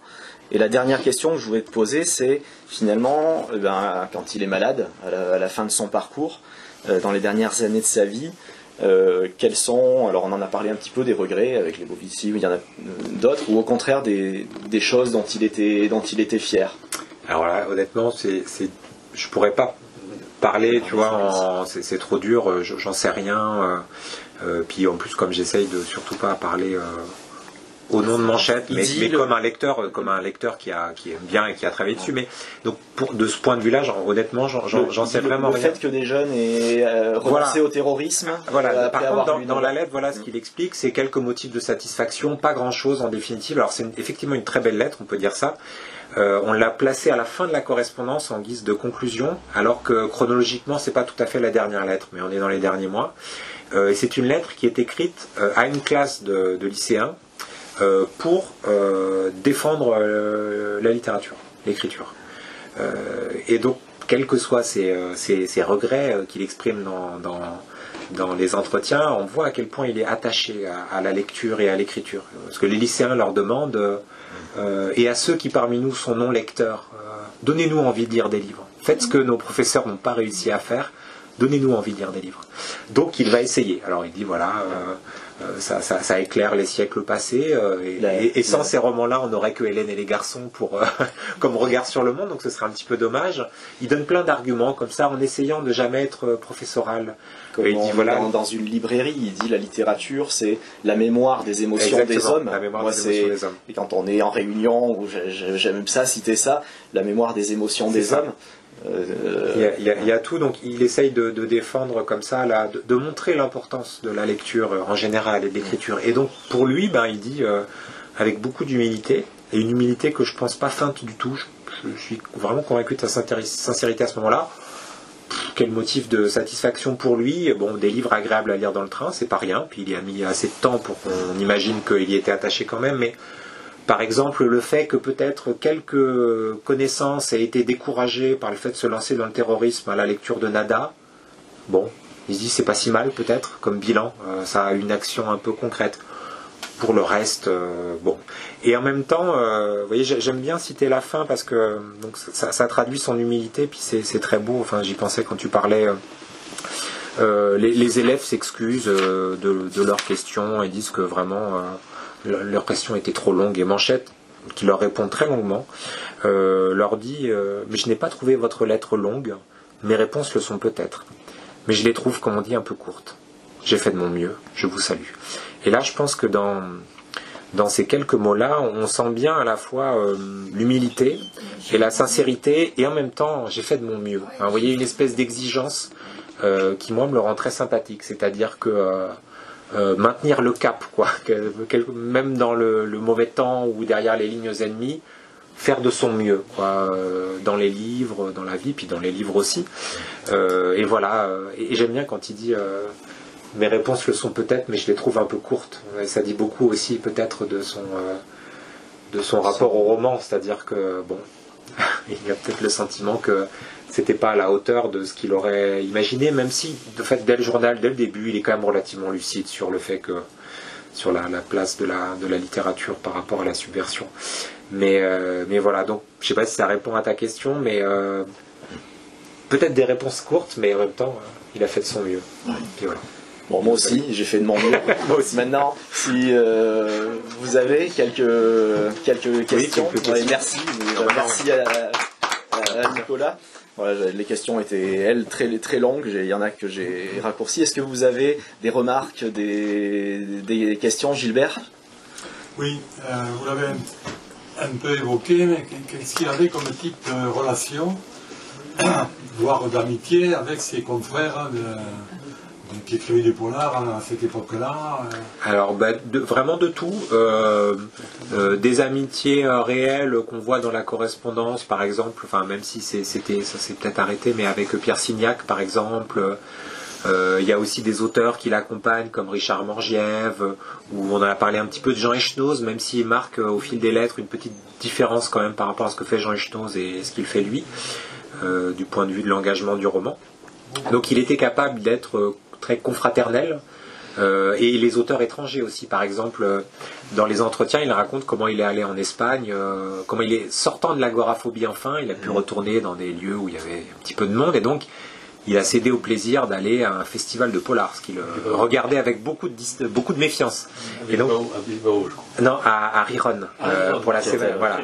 Et donc là-bas, il y va notamment parce qu'il y a quelques auteurs étrangers qui l'intéressent, et il est complètement affligé en fait de ce qu'il voit, du fait que les auteurs de romans noirs sont complètement dépolitisés, n'ont aucune référence historique et aucune référence à l'actualité, ne comprennent pas pourquoi les ouvriers manifeste en demandant moins de spectacles et plus de travail. Et il dit on ne peut pas être tout à fait d'accord avec ça pour le travail.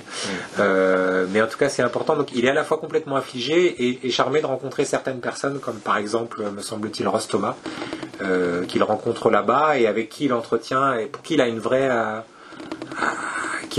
amitié, pour qui il a une vraie admiration, ou Donald Westlake. Vous voyez, quand il écrit à Donald Westlake pour se présenter, enfin il fait preuve d'une humilité extrême en se présentant. Donc il avait ça. Et en même temps, il y en a où il a Frédéric Fajardi, par exemple. J'ai assassiné un livre de Fajardi que je considérais comme un crime contre la langue française. Voilà, parce que dans une chronique, il dit, alors qu'il a plutôt apprécié les premiers romans de Frédéric Fajardi, Tueur de flics et La nuit des chabotés, il dit qu'avec Frédéric Fajardi, la patience a ses limites, et que les romans se sont tellement dégradés, il dit stalino-gluant, un roman stalino-gluant, donc et pour le fond ça va pas, pour la forme ça va pas, donc il est très dur avec lui, et il dit qu'il est face à un cas de conscience dans la chronique, parce que Frédéric Fajardi l'a plutôt encensé. Donc il dit serais-je assez salaud après ça, vous voyez, pour m'attaquer à lui, placerais-je l'amour de la langue au-dessus de la camaraderie de métier? Et oui. Donc vous voyez l'amour de la langue. Il voit partir Pénac, Deninx vers la Blanche. Alors aussi, alors pour Didier Deninx, là il est quand même, il est toujours plutôt élogieux vis-à-vis de lui, notamment par rapport à son travail vis-à-vis de l'histoire qui lui semble très intéressant. Et puis voilà, pour les autres, bon, il commente, mais Pouilly, Jean-Bernard Pouilly. j'ai pas souvenir qu'il est beaucoup. J'ai pas souvenir. Je crois pas qu'il soit. Je crois pas que Jean-Bernard Pouilly soit évoqué dans les chroniques. J'en suis pas certain. Villard. Par contre, Villard. Ah oui. Par Bon, contre. alors voilà. Mais là, oui. Bon, là, c'est aussi un problème, une inimitié. De Chapelle. Oui, bah Pour moi, hein. Oui, bah De Chapelle trotskiste. Pour aller Mais vite. son avis, en tout cas, avait beaucoup d'influence. François Guérif rappelle que Oui. que pour Elroy, Alors voilà. Manchette a eu Et après, un voilà. rôle clé. Dès qu'il disait du bien ou du mal, Si on veut mesurer la capacité de Manchette, une forme de générosité et en même temps son aura réelle, même malgré lui, il faut effectivement lire l'article que Manchette consacre à Elroy dans Libération, à un moment donné en fait où François Guérif avait été convaincu en fait de l'importance des romans de James Elroy, de Lune sanglante, et avait acheté même la trilogie, donc avait fait tapis, vous voyez, tout misé quasiment sa jeune collection sur ce roman-là. Et il constate que le roman, on lui dit que c'est bien, mais en fait il n'y a pas de réception critique, ça prend pas. Et donc il apprend que Manchette a bien aimé, il crée une collection avec Libération, et quelle que soit la méfiance de Manchette vis-à-vis des masses médias, il écrit un article très élogieux sur James Elroy. alors que Parfait. politiquement, ils étaient... Oui, mais alors oui, ça c'est compliqué encore. Parce qu'ils se sont rencontrés, ils ont dîné ensemble. Oui, c'est ce que raconte François Guérif. Voilà, c'est-à-dire que James Elroy a été très reconnaissant vis-à-vis de Manchette et savait très bien ce qu'il devait à cet article-là. Vous voyez, on pourrait faire une uchronie. Et si Manchette n'avait pas écrit cet article, on ne peut pas savoir. Mais politiquement, c'est compliqué parce que d'abord, pour l'époque de Manchette, c'est pas le Elroy c'est pas encore tout à fait le personnage médiatique qu'on connaît, provocateur. Ça l'était déjà un petit peu à ce moment-là, mais Manchette fait bien la distinction entre les griefs qu'on peut avoir, que certains ont face à cet auteur, et ce que dit le texte en fait de la société notamment. Donc là-dessus, il est plus, d'une certaine manière, en tout cas dans sa chronique et dans son rapport au roman noir, plus proche d'Elroy que de Fajardi. Ouais, il met la littérature. Voilà, mais oui, c'est vrai qu'il a un œil critique qui est quand même assez admirable, quoi. Quand on met bout à bout les romans et les romanciers qu'il a mis en lumière, il a joué aussi un rôle important à ce niveau-là. Donc, il y a les deux. Et beaucoup de romanciers aujourd'hui s'en réclament. Et alors voilà. Et alors là, Mathieu, Pierre Lemaître. Oh, mais j'ai listé un petit peu au début de ma thèse. Jérôme Leroy. Voilà, tous ceux qui ont pu dire que Manchette a joué un rôle dans leur parcours, c'est une énorme liste pour le roman noir, mais vraiment pas seulement le roman noir, ça déborde très largement le cadre là. Il y a énormément de romanciers qui, même pas forcément qui s'en revendiquent en fait, c'est en discutant, en échangeant ou en lisant un entretien que je me rends compte, ah mais oui, voilà quelqu'un qui aime bien Manchette, ou qui le considère comme un très très grand, donc il a joué ce rôle-là aussi, il a donné cette énergie-là qui se transmet, ce mouvement-là. Vous voyez, dans les qualités, il dit je sais plus votre qualité préférée, la vélocité. Ce mouvement-là se poursuit encore chez d'autres, alors d'autres manières. Ceux qui ont le mieux digéré cette influence-là ont bien compris qu'il fallait évidemment pas faire comme Manchette, sinon c'était ridicule, et puis c'est pas du tout ça, mais il y en a beaucoup qui ont dit leur dette à Manchette. Et Nicolas Mathieu avait écrit un article dans la revue 813 avant d'avoir le Goncourt pour dire ma dette à Manchette. Donc, mais c'est pas bon là, parce qu'il y a une importance particulière, mais c'est loin d'être le seul. Hein. Il y aurait plein de livres dans cette librairie, certainement. On pourrait reconstituer un réseau des manchetiens. Et puis il y aura des gens qui prendront des citations de Manchette pour faire des collages, des références. Voilà. Et il y en a une qui est d'ailleurs dans la correspondance, il y a une romancière qui se trompe justement, pensant prendre une citation de Manchette, en fait elle prend une citation de quelqu'un d'autre, mais elle ne le sait pas. Donc Manchette s'en amuse dans une lettre. ceux qui dans l'assistance ont lu Les Derniers Jours des Fauves de Jérôme Leroy. Oui, Quand voilà. je l'ai vu à Bonne Encontre, je lui ai dit la choucroute. On sait, voilà, il y a comme ça des petits clins d'œil. Gauloise, il y a carrément une certaine Oui, gauloise. voilà, dans la petite Gauloise, c'est le petit bleu de la côte ouest, la structure qui revient. Et puis dans Les Derniers Jours des Fauves, oui, il y a même la position de la tireuse couchée à un moment donné, je crois. Et puis oui, bon, la choucroute, c'est la scène de Fatal pour ceux qui l'ont lu. Quand on lit ça, Fatal, quand on a lu Fatal et qu'on voit la scène de la choucroute, effectivement, on peut se dire que voilà. D'autres. Oui. Oui. Il y a, bon, c'est surtout les articles. Après ça, il y a l'émission de télévision, Apostrophe. Est-ce qu'on peut la revoir? Sur le site de l'INA. Des morceaux. Il n'y avait pas de manchette. Non, il y bien avait sûr. Omané, Et ADG. Oui, oui. J'aimerais bien la voir. Eh ben, elle est sur le site de l'INA, il y a quelques extraits. Alors après, si Mais en entier. Non. pour l'avoir en entier, je pense qu'il faut payer sur le site de l'INA. Nous, on a coupé là pour recentrer autour de Manchette, en laissant bien sûr, quelques interventions autour. Mais oui, il y a ADG aussi. Il y avait ADG aussi. Voilà, il y a ADG aussi. Ça doit être marrant à revoir. La partie manchette, il y a 5-6 minutes sur YouTube. Manchette apostrophe. Non, mais c'est voir tout. Voilà. C'est intéressant d'ailleurs de voir que la partie de cette émission-là, qui finalement est le plus facilement accessible, l'une des parties, c'est aussi celle où... Alors, un petit reproche sur l'édition. À la fin, dans la table des matières, il aurait fallu mettre non seulement le titre des articles, mais le support et la date de parution. Ça nous aiderait pour la relecture. Mais c'est au début... Est-ce que tu comprends ce que je veux dire? Ouais, je comprends. Mais on l'a mis au début des articles et puis on les a mis par ordre chronologique. Donc on s'est dit que...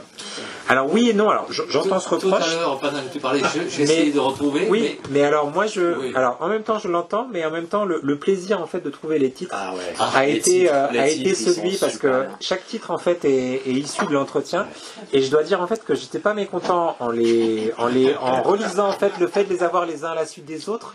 Du fait qu'on a une petite cartographie en fait des romans et de l'œuvre de Manchette. Autant pour moi, alors. Et je pense que si on avait ajouté un peu plus, on n'aurait pas eu forcément ce petit effet de liste qui est. Non mais c'est vrai. Mais voilà. Mais bon, ils sont au début effectivement. Puis on a gardé l'ordre Les chronologique. titres sont très bien.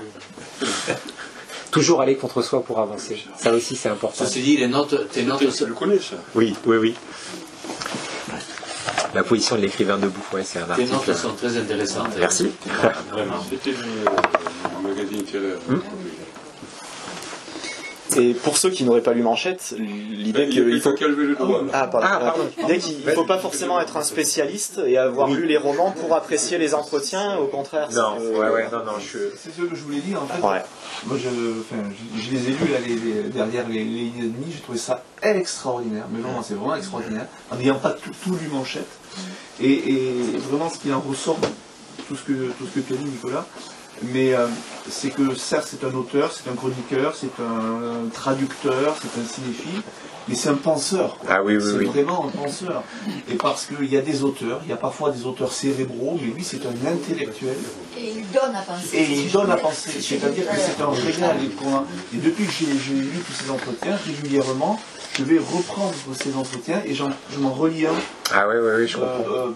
Je vais y puiser dessus parce que c'est vertigineux. Et j'avais un commentaire en forme de question. Est-ce qu'en fait, parce que bon, l'importance des situationnistes, la société du spectacle de Debord, c'est un peu le petit livre rouge de mai 68. Petit à petit, on a l'impression que c'est un petit peu récupéré et finalement il ne veut pas se l'avouer. Tu me dis si je me trompe. Manchette ne veut pas se l'avouer, mais ça rend un petit peu compte, mais il y croit encore.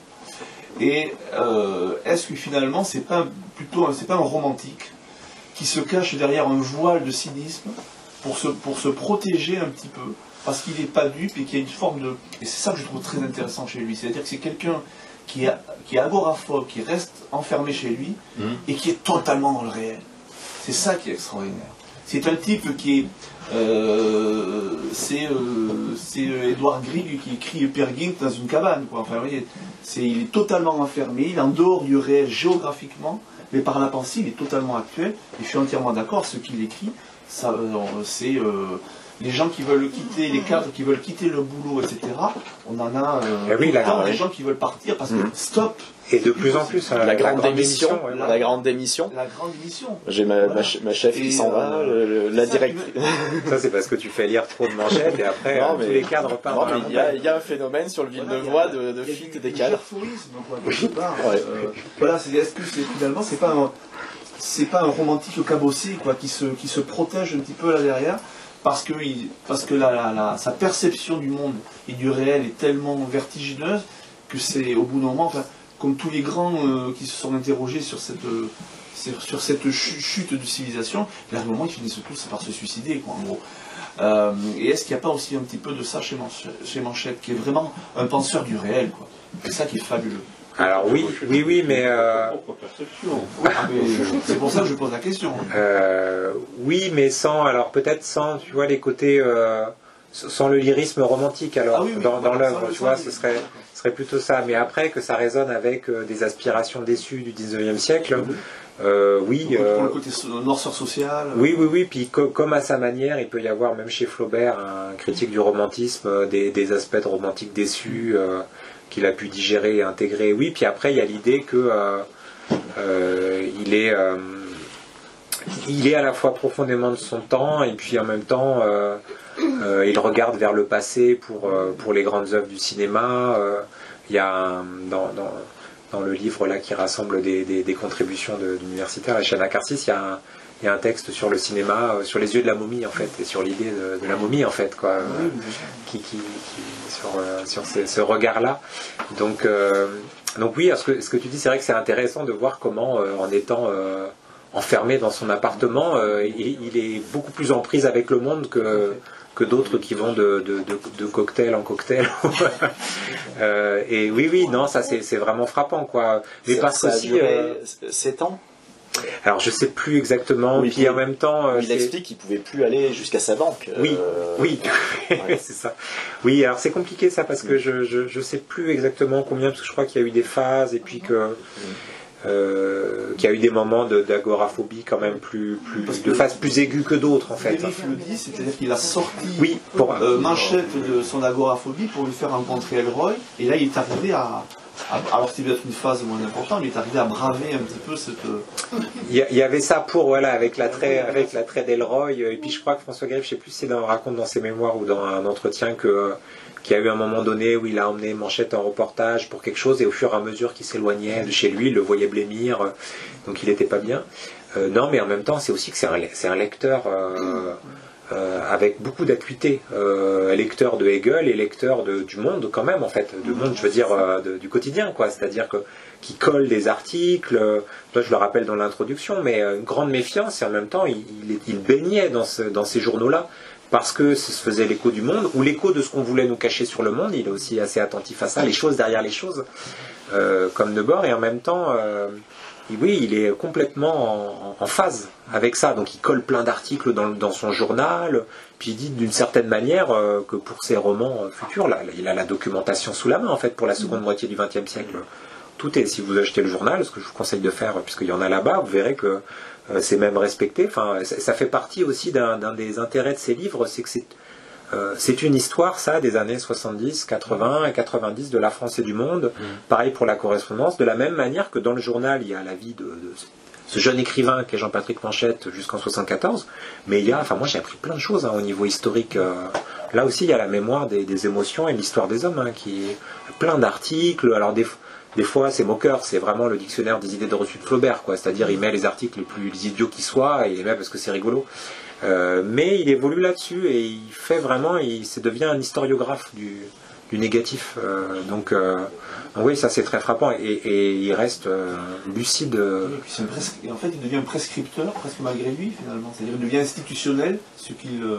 Oui, et même, vous voyez, dans la correspondance, moi, il y a des choses qui m'ont étonné. Par exemple, sa conscience vive du nucléaire et des risques du nucléaire. Il écrit, je crois, à Paul Buck, il dit « Mon pays devient fou. Construit des usines nucléaires non loin de Paris. » Donc, il regarde ça, ou la montée de l'extrême droite en France, et même le terrorisme. Quand il dit que le vrai sujet du roman noir actuel, à la fin de sa vie, c'est le terrorisme. C'est ça qui devrait intéresser. Bon, on a vu de quoi il s'agissait nous aussi, hein, donc un autre, mais ça parle quand même. Quand il y a eu le terrorisme. Non, mais tu vois, il y a des moments moi, qui me frappent où ça se télescope. Oui, mais au moment, tu vois, au moment des attentats du Bataclan, en fait, il y a une compagnie qui s'appelle le TOC qui était en train de jouer Iris sur scène. Et dans Iris, en fait, il y a un terroriste qui tire dans la foule. Et donc, ils ont été frappés, en fait, par le télescopage, en fait, de ce qu'ils jouaient sur scène. Et c'était pas loin, c'est-à-dire qu'au moment où ils jouaient, ils étaient pas loin, les terroristes à sillonner Paris. Et donc ils ont été frappés, et ils se sont même demandé est-ce qu'on doit continuer à jouer après, parce qu'il faut imaginer qu'il y avait un type qui rentrait avec une Kalachnikov dans la salle, et qui créait une espèce de stupeur. Donc, vous voyez le problème que ça peut poser juste après les attentats du Bataclan. Et donc là, ils se sont dit, oui, c'est précisément à ce moment-là qu'il faut faire entendre la voix. Alors ils ont adapté un peu la mise en scène pour des raisons évidentes. Mais ils se sont dit, si Manchette a quelque chose à nous dire, c'est aussi à ce moment-là, au moment où. Donc évidemment que c'est pas. Pour ça je dis, j'ai précisé, c'est pas le même terrorisme, c'est pas le même moment de l'histoire, mais. Enfin moi ça m'a beaucoup frappé ça quand j'ai vu le communiqué de presse là, de la compagnie disant ça. Là on a l'impression que ça se télescope. Enfin vous voyez c'est ça. La puissance d'arrêt aussi de l'œuvre qui fait qu'après elle est capable de résonner longtemps. Donc, mais évidemment que c'est pas le même terrorisme, c'est sûr. Pas du tout. Bien sûr. Merci encore Nicolas. Merci à vous d'être venu, merci à toi. Merci. Pour les personnes qui veulent éventuellement un petit mot sur leur exemplaire, et puis on va boire un coup, peut-être pour poursuivre les échanges, les personnes qui le souhaiteraient. Alors ça, c'est ça, voilà.